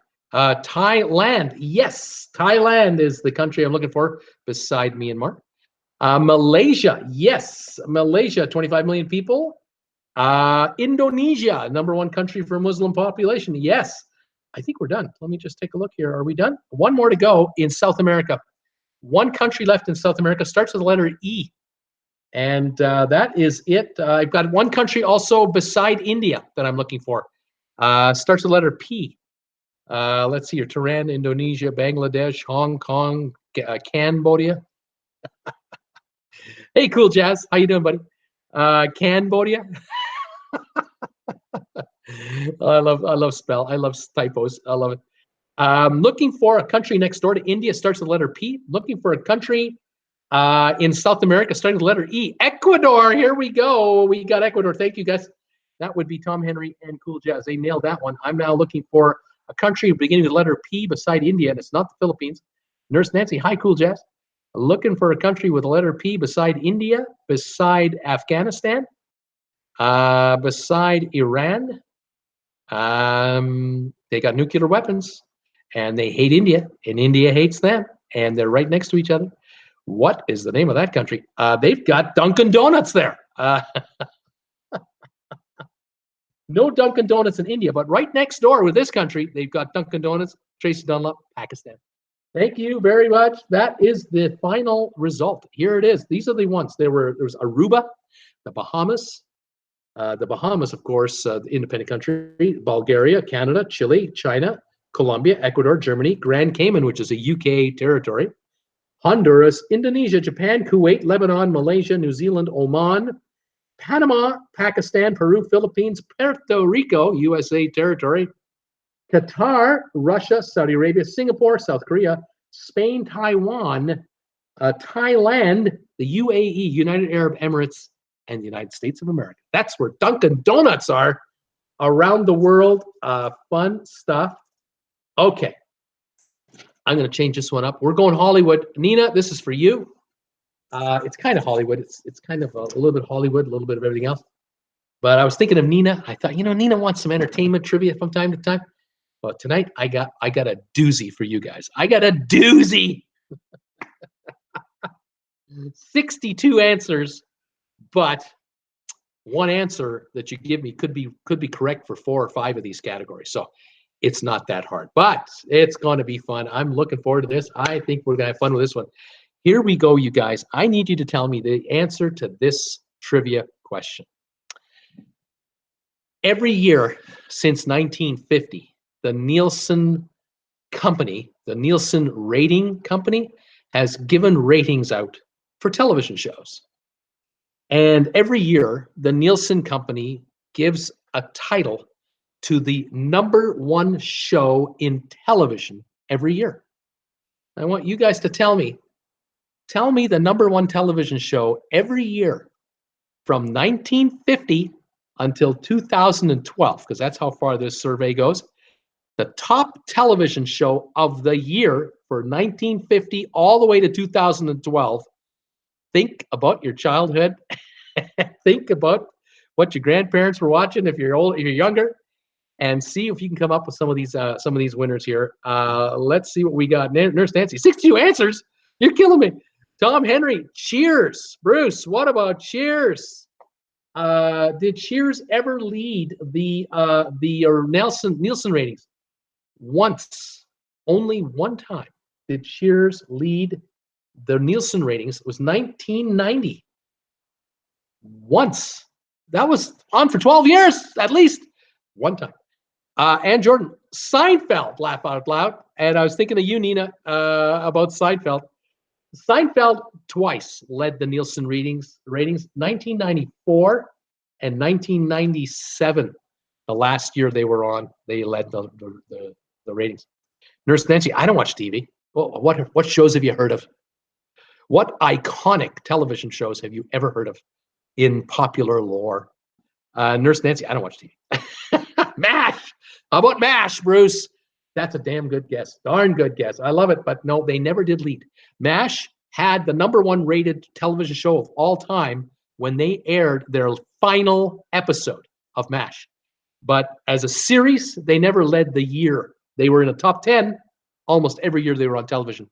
But that's a darn good guess, and I I give you kudos because you don't watch TV.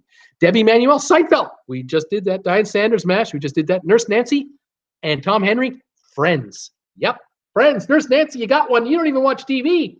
2001, Friends led the Nielsen ratings once. Paul Wilgus, All in the Family with Archie Bunker. Yeah.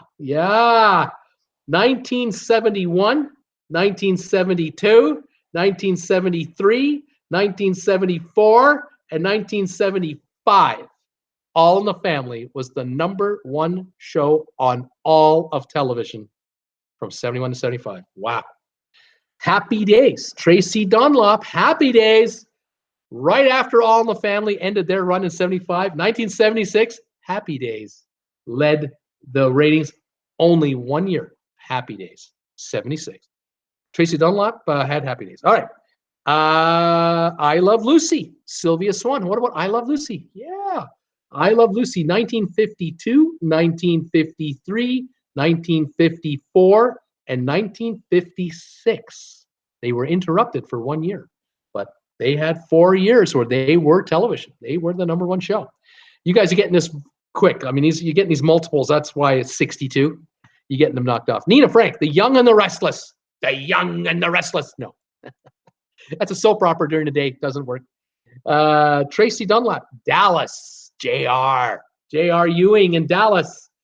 1980, 1981, 1983. Dallas was the #1 show on USA television. Leslie Solomon, The Dick Van Dyke Show. Fantastic show. One of the most best written television shows, comedies of all time. Rob Reiner, Dick Van Dyke, and Mary Tyler Moore. Wow, what a cat. And more. Rosemary, and I forget who's the gentleman that was also in there. Morty, I forget. Did not lead television any 1 year. It was in the top 10, but never #1. Great show, Dick Van Dyke Show. The Waltons. Tracy Dunlop is thinking about the Waltons. Bruce, were the Waltons ever leading the charge? Nope, the Waltons never were a #1 show for the season. No. Let's see here. Nina Frank, Glamour? Nope, we don't have a show called Glamour. Ann Jordan, Days of Our Lives. Nope, that's a soap opera during the daytime. Blaine, The Alan Young Show. Nope, not The Alan Young Show. Tom Henry, Roseanne. Yeah, what about Roseanne? Yes, once. 1989, Roseanne led the ratings 1 year. Golden Girls from Sylvia Swan. Sylvia, The Golden Girls. Nope, The Golden Girls never led all of television. They were a popular show, but not #1. Let's see, NBC Evening News. No, the news doesn't count. Sorry. The Mary Tyler Moore Show. I personally, when I was looking at this quiz, I thought, oh, the Mary Tyler Moore Show. But no, Mary Tyler Moore did not lead the ratings once in her run. She was a top 10 show, but she never led. She spun off shows, but she didn't lead. D&G Explorers, Chico and the Man. What about Chico and the Man? No, it was a popular show, but not a #1 all time for any 1 year. Nina Frank, Days of Our Lives. I keep telling you, it's a soap opera. It doesn't count. Tracy Dunlop, Laverne and Shirley, spinoff from Happy Days. Yes. Laverne and Shirley, 1977. Laverne and Shirley, 1978. Twice. Happy Days only had 1 year where they led the ratings. Laverne and Shirley had 2, and they were the spinoff show. Wow. Women watch women. How about that? How about that? The old demographics of life. Isn't that something? Ed Sullivan. I, too, thought Ed Sullivan was a shoo-in, but no, Ed Sullivan never led the entire year. When they had the Beatles on, they were the #1 show on television for that week and all time at that point, but they didn't lead for the whole year. No. I Love Lucy, we already have. Tracy Dunlop, Who's the Boss? Nope, didn't lead. It was a top 20 show. Leslie Solomon, The Honeymooners? No, didn't lead either. They only shot for 1 season, and it didn't lead that year. Knots Landing? No, Knots Landing, also not on. These are really good guesses, and these are popular shows. Blade, Gunsmoke. Gunsmoke, yes. Gunsmoke, 1957, 1958, 1959, 1960. Gunsmoke, #1 show on all of television. Yep, The Western. Nina Frank, Saturday Night Live? No. Doesn't have the ratings to be the #1 show. D&G, Three's Company. What about, Jack Tripper? Three's Company did not lead the ratings any one year. They were a top 10 show for a while, but no. Car 54, Where Are You? No. Good show too, but didn't run. Leslie, nice try. Ozzie and Harriet. No, didn't lead. Blaine, the Beverly Hillbillies. Yeah. You remember the Beverly Hillbillies? 1962, 1963, the Beverly Hillbillies, the #1 show on television. It almost didn't make it on the air. Someone pitched it to the network and they thought, are you nuts? That's not going to work.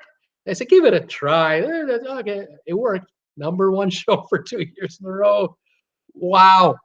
Let's see here. Happy Days, we already have. It led one time, Tom. Leslie Solomon, The Andy Griffith Show. Yes, it led once, 1967, with Opie. Ronnie Howard as Opie. Once it led. Yep, very interesting. Let's see here. Cool Jazz. MASH ended on February 28th. Not sure of the year. I can't remember the year either, but it was a top-rated show at the time. Tracy Dunlap, The Jeffersons. The Jeffersons was a spin-off from Happy Days because Lionel Jefferson was a neighbor of Archie Bunker. But the show never led the ratings. It was a winner. It was on a long time, but never the #1 show on television. Diane Sanders, ER. What about ER? Yes. ER was the #1 show in 1995, 1996, and 1998. #1 show. Let's see here. Designing Women. No, did not lead all of television. Melrose Place from Nina Frank. That's a good guess, but no. Melrose Place did not lead either. Nurse Nancy. I mean, I used to watch TV, but only watch YouTube live stream now. Right on. I know the feeling. Most of my time is here. Tom Henry, I Love Lucy. We already have it. The Golden Girls. We've tried already, Tracy. Cool Jazz. Father Knows Best. Good guess, but didn't make it. Nina Frank, 90208 or 90210, whatever, Beverly Hills 90210. No, did not. Laugh-In. Yes. Diane Sanders, Laugh-In was the #1 show. Rowan and Martin's Laugh-In, 1968, 1969, 2 years. The show lasted, I think, 3, and it was off the air. Let's see. Tom Henry, 60 Minutes. Yeah, 60 Minutes. The first time it led the ratings for the entire season, 1979, way back in 79. Then in 1982, then it led in 1991, 1992, and 1993. So it had an interesting break, starting at 79, going to 93. Still on the air today, but not #1 overall, but still on the air. Big Bang Theory, no, this only goes up to 2012, and I think Big Bang led later. Leslie, Laverne and Shirley, we've already got. P. Massey, The Cosby Show, yeah.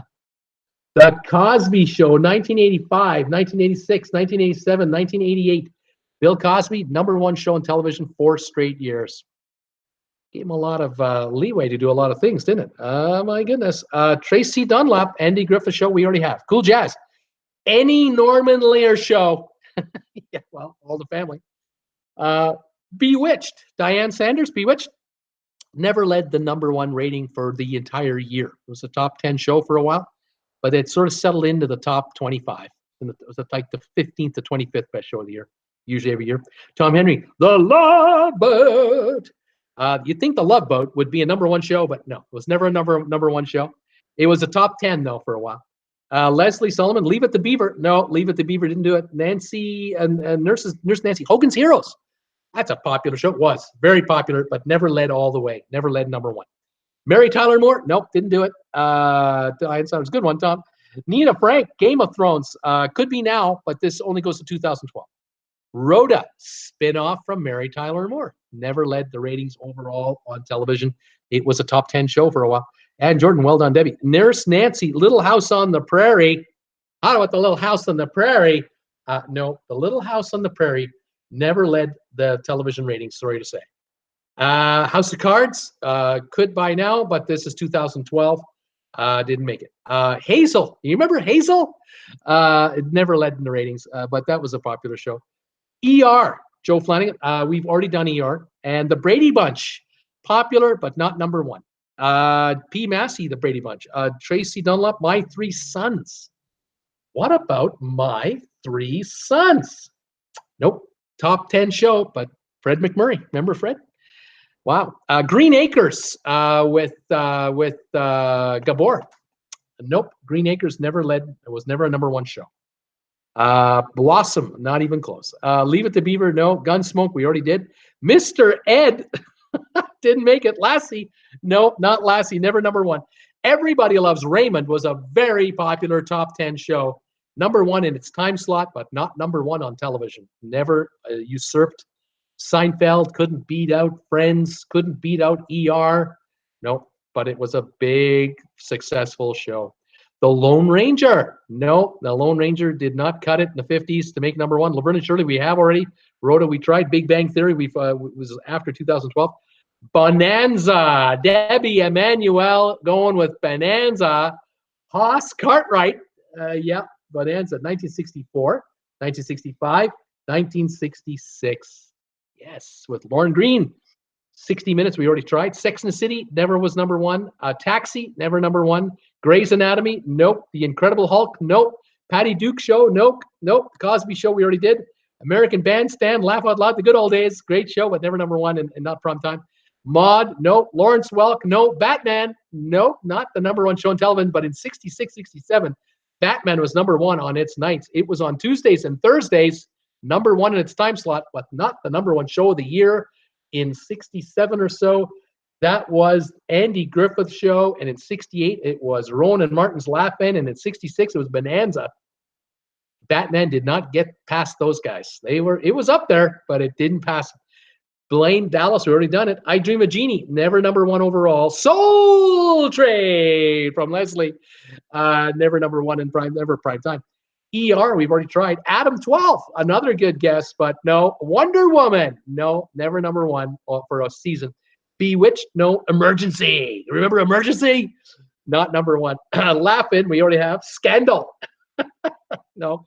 Survivor, yes. Survivor led one time on the Nielsen ratings. 2002, Survivor Australia Outback was the show. One time Survivor. Mike Hamilton, That Girl. Nope, not That Girl. Didn't do it. Leslie Solomon, Dexter. No. Cool Jazz, Hill Street Blues.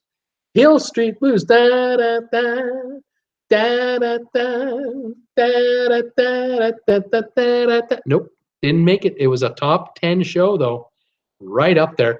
Love Boat. No. Bonanza, we already did. Cool Jazz, Tom Henry. Addams Family. Nope, never led number one. Andy Griffith, we already have. Munsters, top 10 show, but not number one as a season. CSI. Yes, CSI 2002. One time CSI led. Little House on the Prairie, no. Love Boat, no. The Waltons, no. The Addams Family, no. Who Wants to Be a Millionaire? Yes. Who Wants to Be a Millionaire led one time, 1999. With Regis as the host, the original host of that show. The first year, they killed that show by putting him on 3 times a week. They killed it. Why? They could have just gone for years with one show a week. But oh no, ABC every night for like Tuesday, Wednesday, Thursday, they killed that show. We got sick of it after 1 year. It was all over. Regis was off the air in the 3rd year. He was gone. Unbelievable. The Partridge Family. Tracy Dunlop, no. The Partridge Family was never the number one show on television. Brady Bunch, no. X Factor, no. Lassie, no. Death Valley. Death Valley, no. It never led. Petticoat Junction. Remember Petticoat Junction? Nope, didn't last. Wasn't number one. Leslie Solomon, Twin Peaks, never number one show. It was a top 10. Debbie Manuel, wait, was not the Jeffersons a spinoff from All in the Family? Yes, it was. It was. So was Maude.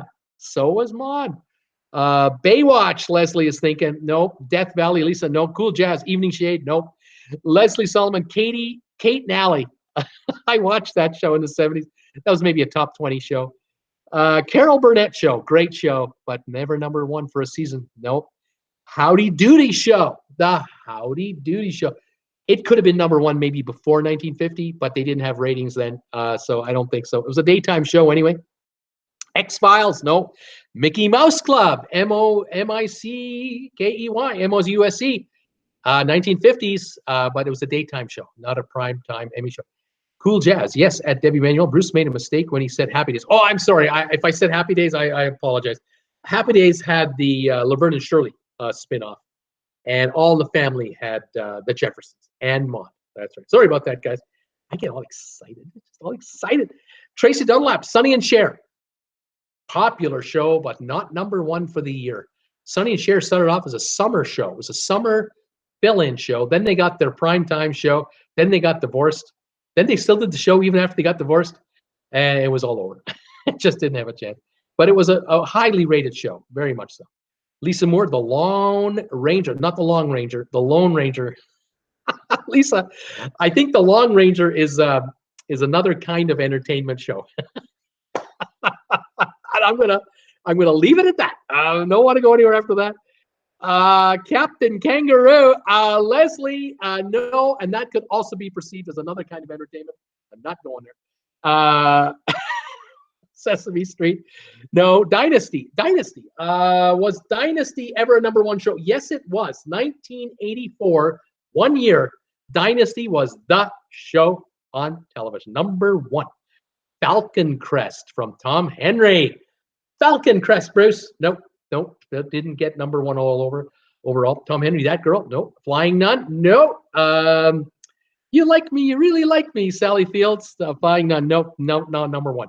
Leslie Solomon, The Flying Nun as well. Sylvia Swan, Falcon Crest. No. Kojak. Leslie, Kojak. No. What was his famous line? Love you, sweetheart. Something like that. That was funny. He always had a lollipop. Kojak. Nina Frank, The Muppet Show. No. Cool Jazz. Mannix. My mom loved Mannix. She loved Mannix. That show was on. There was silence in the living room.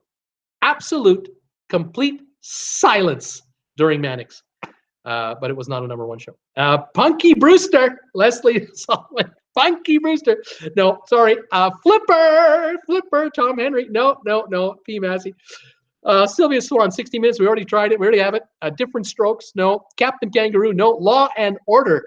What about Law and Order? After all those years of being on the air, never once a number one show. Never once for the season. In its time slot, yeah, probably, but not for the season. Law and Order. A Different World. No, that's a different topic. Sesame Street. No. Harper Valley PTA. No. Nurse Nancy. Oops. Leslie Sullivan. Better pay attention. The Long Ranger. Debbie Manuel. Beretta.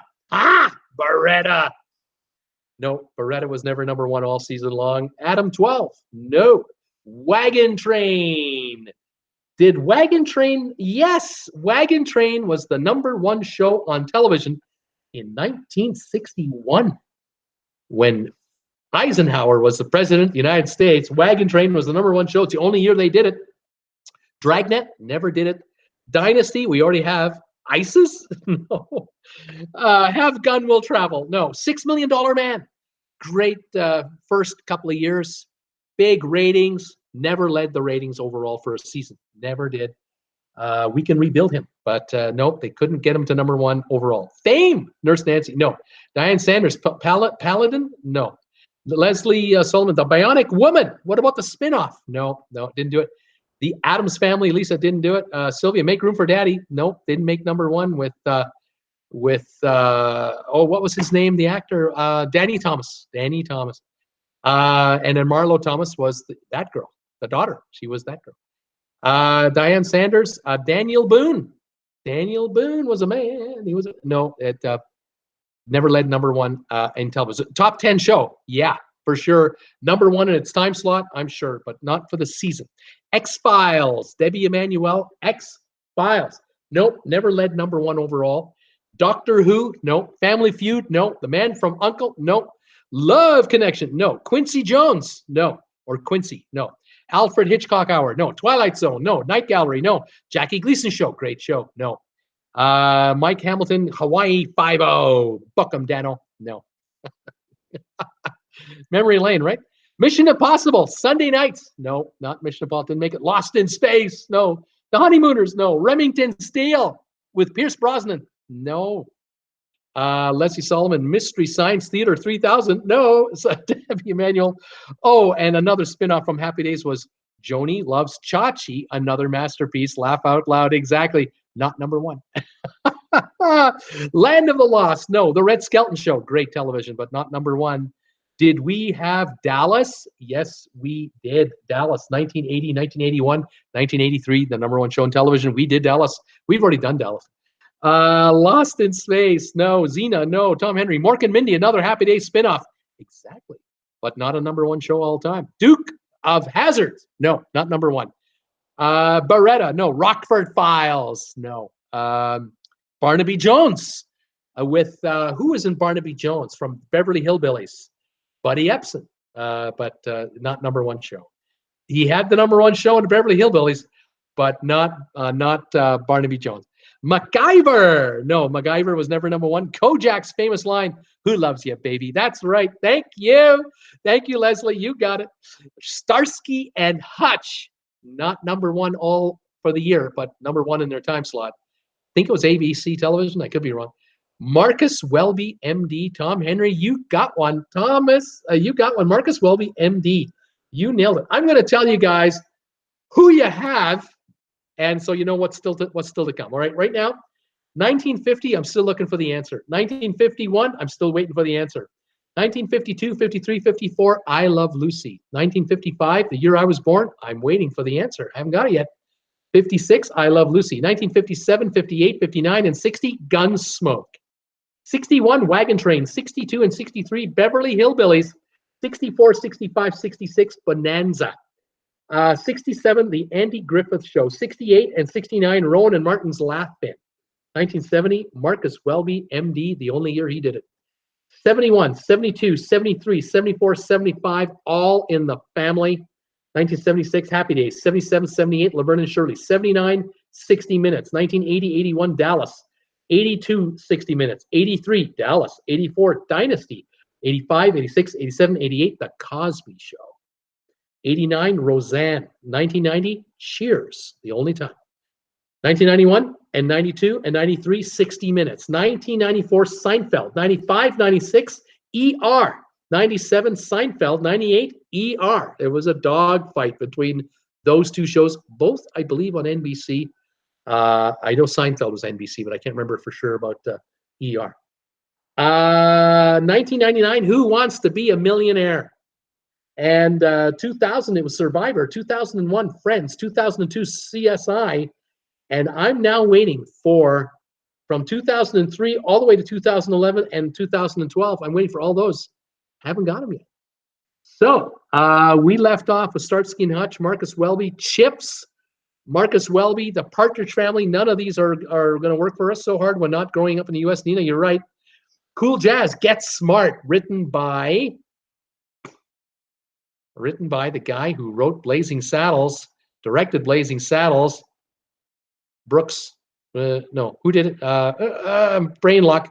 The producers, it'll come to me. The Rifleman, no. Miami Vice versus Vice, not working. Miami Vice was a number one show in its time slot for years, not the number one show on television. My Three Sons, we already have. Frasier, you'd think Frasier would be a number one show. Not a number one show. Never got past it was probably a top 2 or 3 or 4 show. The Odd Couple, not a number one, but a very popular show. Moonlighting, another very popular show. Who wrote Get Smart? Mel Brooks, that's who it was. I wasn't leaving that until I got there. Diane, let's see, we did love our television, Nurse Nancy saying. Diane Sanders, What's My Line? Very popular show, more of a daytime show than a primetime show.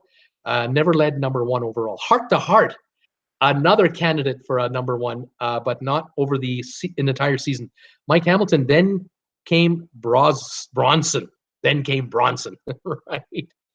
My goodness. Jared, Gunsmoke, we already have. P. Massey, The Wonderful World of Disney, never led television overall as a number one show, but was a top show on Sunday nights. Top show for many, many years. Tom Henry, Battlestar Galactica. Yep, but never a number 1 overall. Dr. Kildare. Remember Dr. Kildare? Didn't lead number 1, though. $64,000 question from Blaine. Yes, in 1955, the $64,000 question was the number 1 show on television. That was the year I was born. I believe that was the year they had the controversy. And of course, they made the movie called Quiz Show, all about that controversy. Great movie. Mutual of Omaha's Wild Kingdom from Tom Henry. I don't even know if it's a top 10 show, but it was on a long time. Nurse Nancy, so many shows. P. Massey, Fraser, Jared, and Lost. Nurse Nancy, I love that show, Tom. And Jordan, is there a show we haven't named yet, Bruce? Yes, there is. Diane Sanders, Lassie. Gunsmoke from Sylvia. Leslie, you didn't say game shows, and there are no game shows. Mel Brooks, thank you, Debbie. American Idol. American Idol, the number 1 show on television in 2003, 2004, 2005, 2006, 2007, 2008, 2009, 2010, and 2011. The all-time leader for most number 1 seasons total or in a row, American Idol. I'm still looking for 2012, and I'm still looking for 1950-51. I'm looking for the show. Let's see, is there anybody else left? That's it. I'm looking for the first 2 years and 2012. That's all I need, and I've got it. Burns and Allen show, no. NCIS, no. What was the early years, 53 and 55, you need? 1953 was I Love Lucy. 1955, $64,000 question. I'm looking for 1950 and 51. Sunday Night Football, no, doesn't count. Star Trek Voyager, no. Murder, She Wrote, no. Criminal Minds, no. Sorry, Blaine, I didn't realize that was a show. Jared, The Sopranos, no. Good guess. Criminal Minds, no. The Price is Right, no. Star Trek Deep Space Nine, no. Jacques Cousteau, no. Arthur Godfrey, yes. Arthur Godfrey and Arthur Godfrey's Talent Scouts was the number 1 show in 1951. Most of you probably don't know who that person is. If you're not as old as I am, if you are 50 and younger, even 55 and younger, you might not know who Arthur Godfrey was. Arthur Godfrey dominated television and radio from the 40s to the 50s. He was the man, the guy. He was the Johnny Carson of television before Johnny Carson.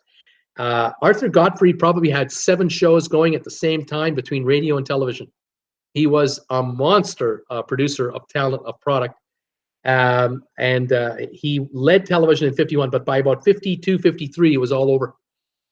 He was now just a pitchman, and he would do the odd special. He did commercials for years, and he probably was involved in production, and he was a multimillionaire. But he did live television. He was the guy on live TV in the 40s and the 50s, in the early 50s. Arthur Godfrey. Let's see here. I think he just passed away a few years ago. Passed away. And quietly. Not much was made of it when he passed away. Not much. He was a monster. Absolute huge television guy. Media in general. Who Wants to Be Millionaire is a game show. Leslie, you're right. I didn't want to confuse you earlier. You were asking me what, should I guess game shows? Who Wants to Be a Millionaire was a prime time only show when it first came out in 1999 from ABC Television. And it was the number 1 rated show on television. But Price is Right does occasionally do a primetime telecast. But Price is Right is, always on during the week, during the 11 in the morning type thing. And so never led the overall ratings overall ever. But this was an anomaly that a game show called Who Wants to Be a Millionaire led the ratings for the first time since the $64,000 question in 1955, which was also a primetime live game show. It was live. And that's what made it work. But unfortunately, they cheated in 55. But all the other shows here are non-game shows. They're all primetime weekly shows, comedies or dramas or whatever. And then there's 60 Minutes, which it's one of the only news shows, news magazine type shows to really be up there. So Dancing with the Stars, Tom Henry, you got it. 2012, Dancing with the Stars is #1 show on television. And that finishes the quiz up until 2012. I still need one more show. 1950. What was the dominant show on television in 1950? 12,000 Leagues Under the Sea? No. Columbo, Dancing with the Stars, The Honeymooners, Murder, She Wrote, Perry Mason, I Love Lucy, Queen for a Day, Game of Thrones, The Walking Dead, My Friend Flicka, Sky King, Jack Benny Show, SNL, Arthur Godfrey, never heard of it, and I'm 61. See? I'm old. I know Arthur. Leslie, that was Diane. Leslie, Late Night with Jay Leno. No. Leslie, Dave Letterman. No. Texaco Theater. Yes. Uncle Milty, Milton Berle, the Texaco Star Theater starring Milton Berle in 1950 was the #1 show on television Tuesday nights at 8 o'clock. Milton Berle came on television, and movie theaters would not show a movie at 8 o'clock Tuesday nights. They'd wait until 10. No one went to the movies on Tuesday nights at 8 o'clock. They were watching Uncle Milty on the Texaco Star Theater. He dominated completely that show, and he was the #1 show of the year. And he flamed out within a couple of years. I think he was on from 48 to 50 or so, maybe 51, 52. And then after that, his show died, and he was off the air. NBC didn't want to lose him because they were thinking maybe we can find something else for Milton Berle to do. So they signed him to an exclusive $1 million contract in 1952, $1 million to not do anything else for 10 years. The dumbest movie ever made, and he admits it. He shouldn't have done it. Sid Caesar did the same thing. Sid Caesar was the king of television for a while, King Caesar, and then he got a multi-million-dollar deal to do nothing else, to stay exclusive to the network. Killed his career practically. He never came back to the heights he once had. Sid Caesar eventually did some Hollywood movies, Milton Berle, a little bit of Hollywood, but they were never the same after that. Their height, their zenith was in the late 40s and early 50s, and then that was it. And today we see stars like the Andy Griffith Show. Andy Griffith had another show later. Andy Griffith had other television series, and he never went off the air. People like, let's see here, All the Family had all the spin-offs, Happy Days, all the spin-offs. People like from Dallas went to other series. They were able to keep working and keep going. But these mega stars got signed to basically don't work deals, and they got money, $100,000 a year for 10 years, and $100,000 a year, 1953. Whoa! You could buy a house for $8,000. You could buy 12 houses a year. Think about that in a city like New York. To buy 12 homes in New York City a year, say in Brooklyn, you're talking $6 million a year. You need $500,000 to buy a decent house. Wow, it's crazy. Anyway, that's interesting. Bruce has impressive TV knowledge. Tom Henry says, Leslie, Jack Benny must have been so upset. No, Jack Benny was a radio man. He was a vaudevillian actor on the stage. Then he got radio, made a fortune. Then got some Hollywood movies, and then got television. And that was in the end of his career, towards the end of his career. Jack Benny actually made more money in the last 10 years of his life than he'd ever made before. That's how loved he was by America.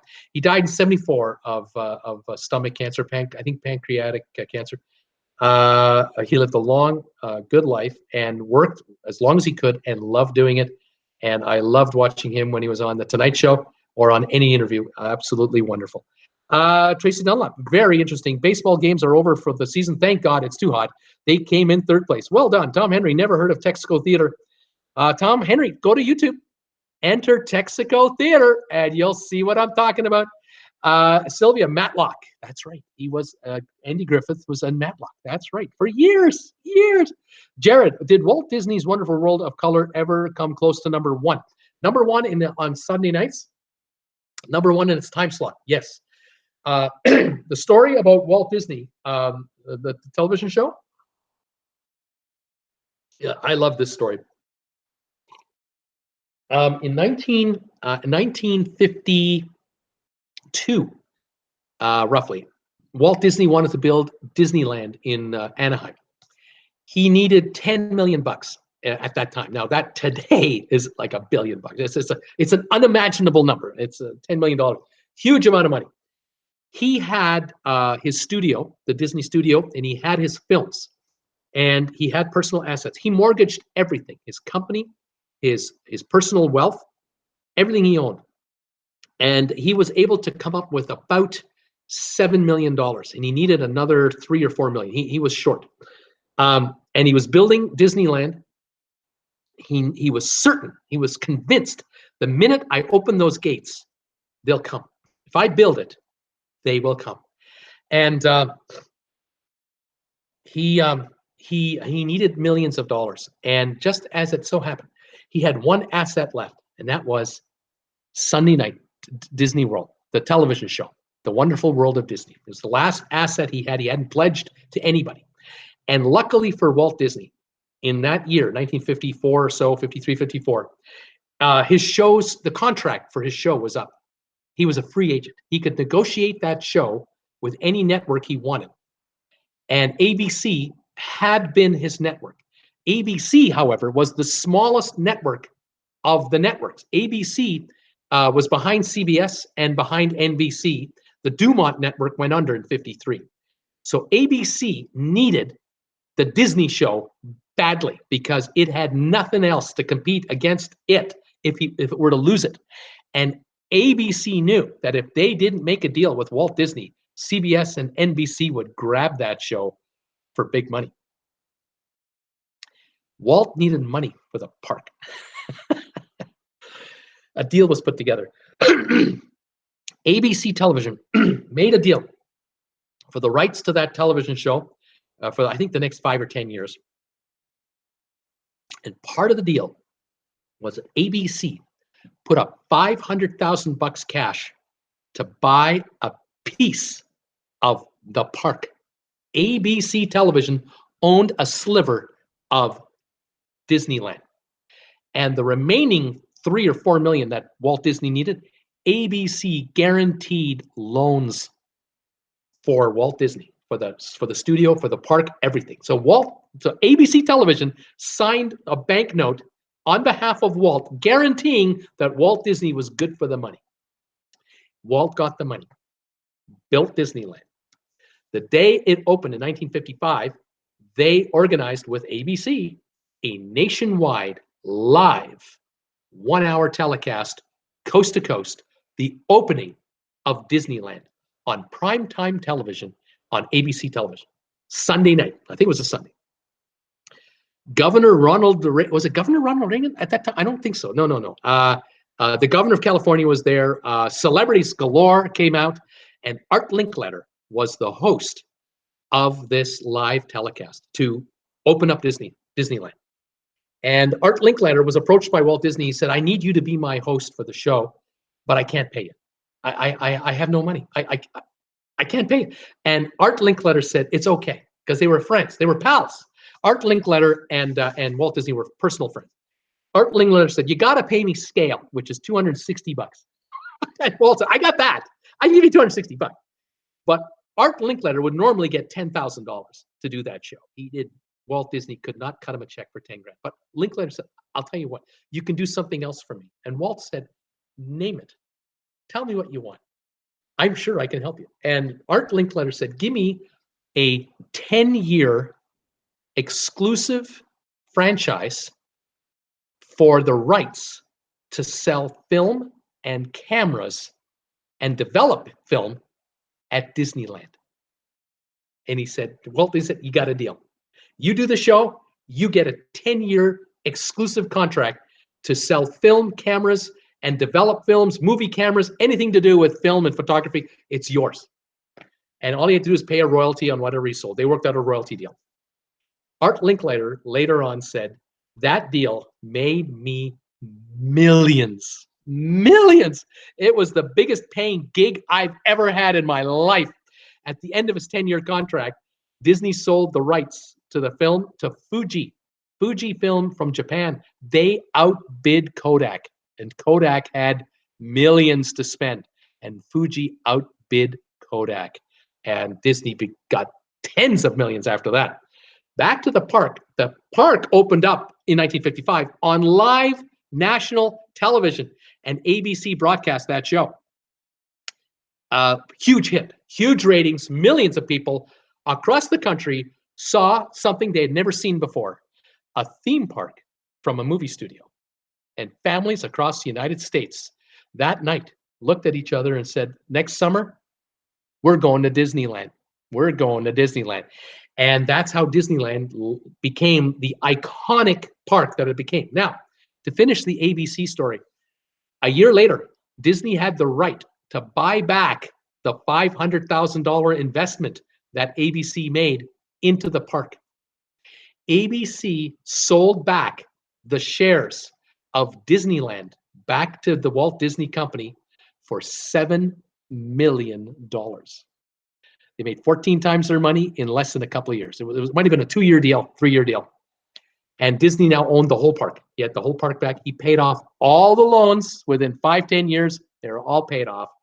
And Disneyland has become what it's become. So that's the story of the Disney show saving Disneyland and making Disneyland possible. It's an incredible story. I love that story.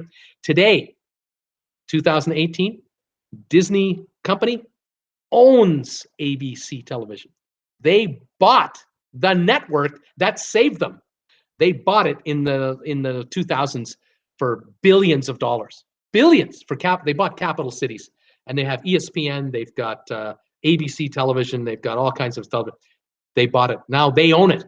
So it's a complete turnaround. The TV network was the big boy, and Disney was struggling, and now Disney is the big boy, and ABC is part of the company. It's an incredible, amazing story. I love it. Let's see here. Tom Henry, what happened to Debbie? I've not seen any guesses. Diane, Walt Disney favorite show on Sunday evening as a child. Leslie, oh no, Bruce, you're pausing on me. I have a lousy connection again. Refresh. Goodbye, everybody. Tom Henry, yep, Diane, that's why I hate football. Always messing up with whatever. I can't understand what he's saying. Diane Sanders, Sylvia, I used to watch The Wonderful World of Disney Sunday evenings. Dang, Bruce, you're a full plethora of information. It was Governor Knight in 1955. Can we watch this on YouTube, the opening of Disneyland? Yes, you can. You can watch the opening of Disneyland on YouTube as it was broadcast on black and white TV. I did a video about Disneyland and ABC. If you want that whole story that I just told you in a video, I did a video back in about September, October. Check out my homepage. You'll find it. It's probably in the category of I know you like a good story. Loved art link letters. Loved art link letters. Kids say the darndest things. Diana's saying, and ESPN. That's right. Travel Channel. That's right. Nurse Nancy. Interesting history. How do you know so much, Bruce? It's what I love to talk about. Thanks. Very interesting, Jared. And the saying, Tracy, you have such wealth of knowledge. Tom Henry. Good night, everyone. Well, when you're 62, you can look back and But TV, to me, very influential in my life, as it is for you guys. But for someone who's 30 or younger, like my daughter, couldn't care less about television. Couldn't care less. She's all about the internet. And why not? It took off in 93. I had a computer in my house. 1993, she was 5 years old. She was exposed to these buttons. She's not afraid of these. I'm still terrified of pushing the wrong button here. She's not. It's incredible. Now she has a job in advertising, and she's on social media all the time doing campaigns. It's incredible. Let's see. Good night, everyone. Jared, have you ever tried to be a contestant on Jeopardy? No. No. Bye, Thomas. See you tomorrow. Debbie saying, thanks, Bruce. We'll check it out. Anyway, there you go. There's your little history lesson for you guys today on my trivia show. 20 thumbs ups today. Thank you for that. Anyone else wants to give me thumbs up? I'll take them. Thank you very much. Yeah, I love television. I'm fascinated by the history of television. Fascinating. Oh, yeah. But I also like cruise ships. Big time. Love cruise ships. Nurse Nancy, good night and all, and God bless. As Red Skelton used to say, good night and God bless. Folks, I'm going to pack it in and post this video onto my channel and let the world enjoy it. And I will be on again tomorrow. Today was June the 21st. Tomorrow, it's Friday the 22nd. And I look forward to seeing you all on my 5 o'clock show tomorrow. In the meantime, I wish you all a pleasant evening, and thank you again for joining me. Thank you for all your support, finding my link for Amazon down here and using that link to shop. Thank you. Buying this stuff and these items here. Thank you very much. Thank you for the donations on my PayPal account. I really appreciate it. And thanks for watching so I get commercial money. Thank you, YouTube, for monetizing this guy. I love it. Everyone's saying their good nights. Have a pleasant evening. Blaine, Sylvia, Diane, Debbie, Nurse Nancy, Jared, Tom, Diane, and everyone who was here tonight. Thank you for coming by. And I had a good time too. Have a great evening. We'll see you tomorrow at 5 o'clock. You guys take care for now. We'll see you later. Bye.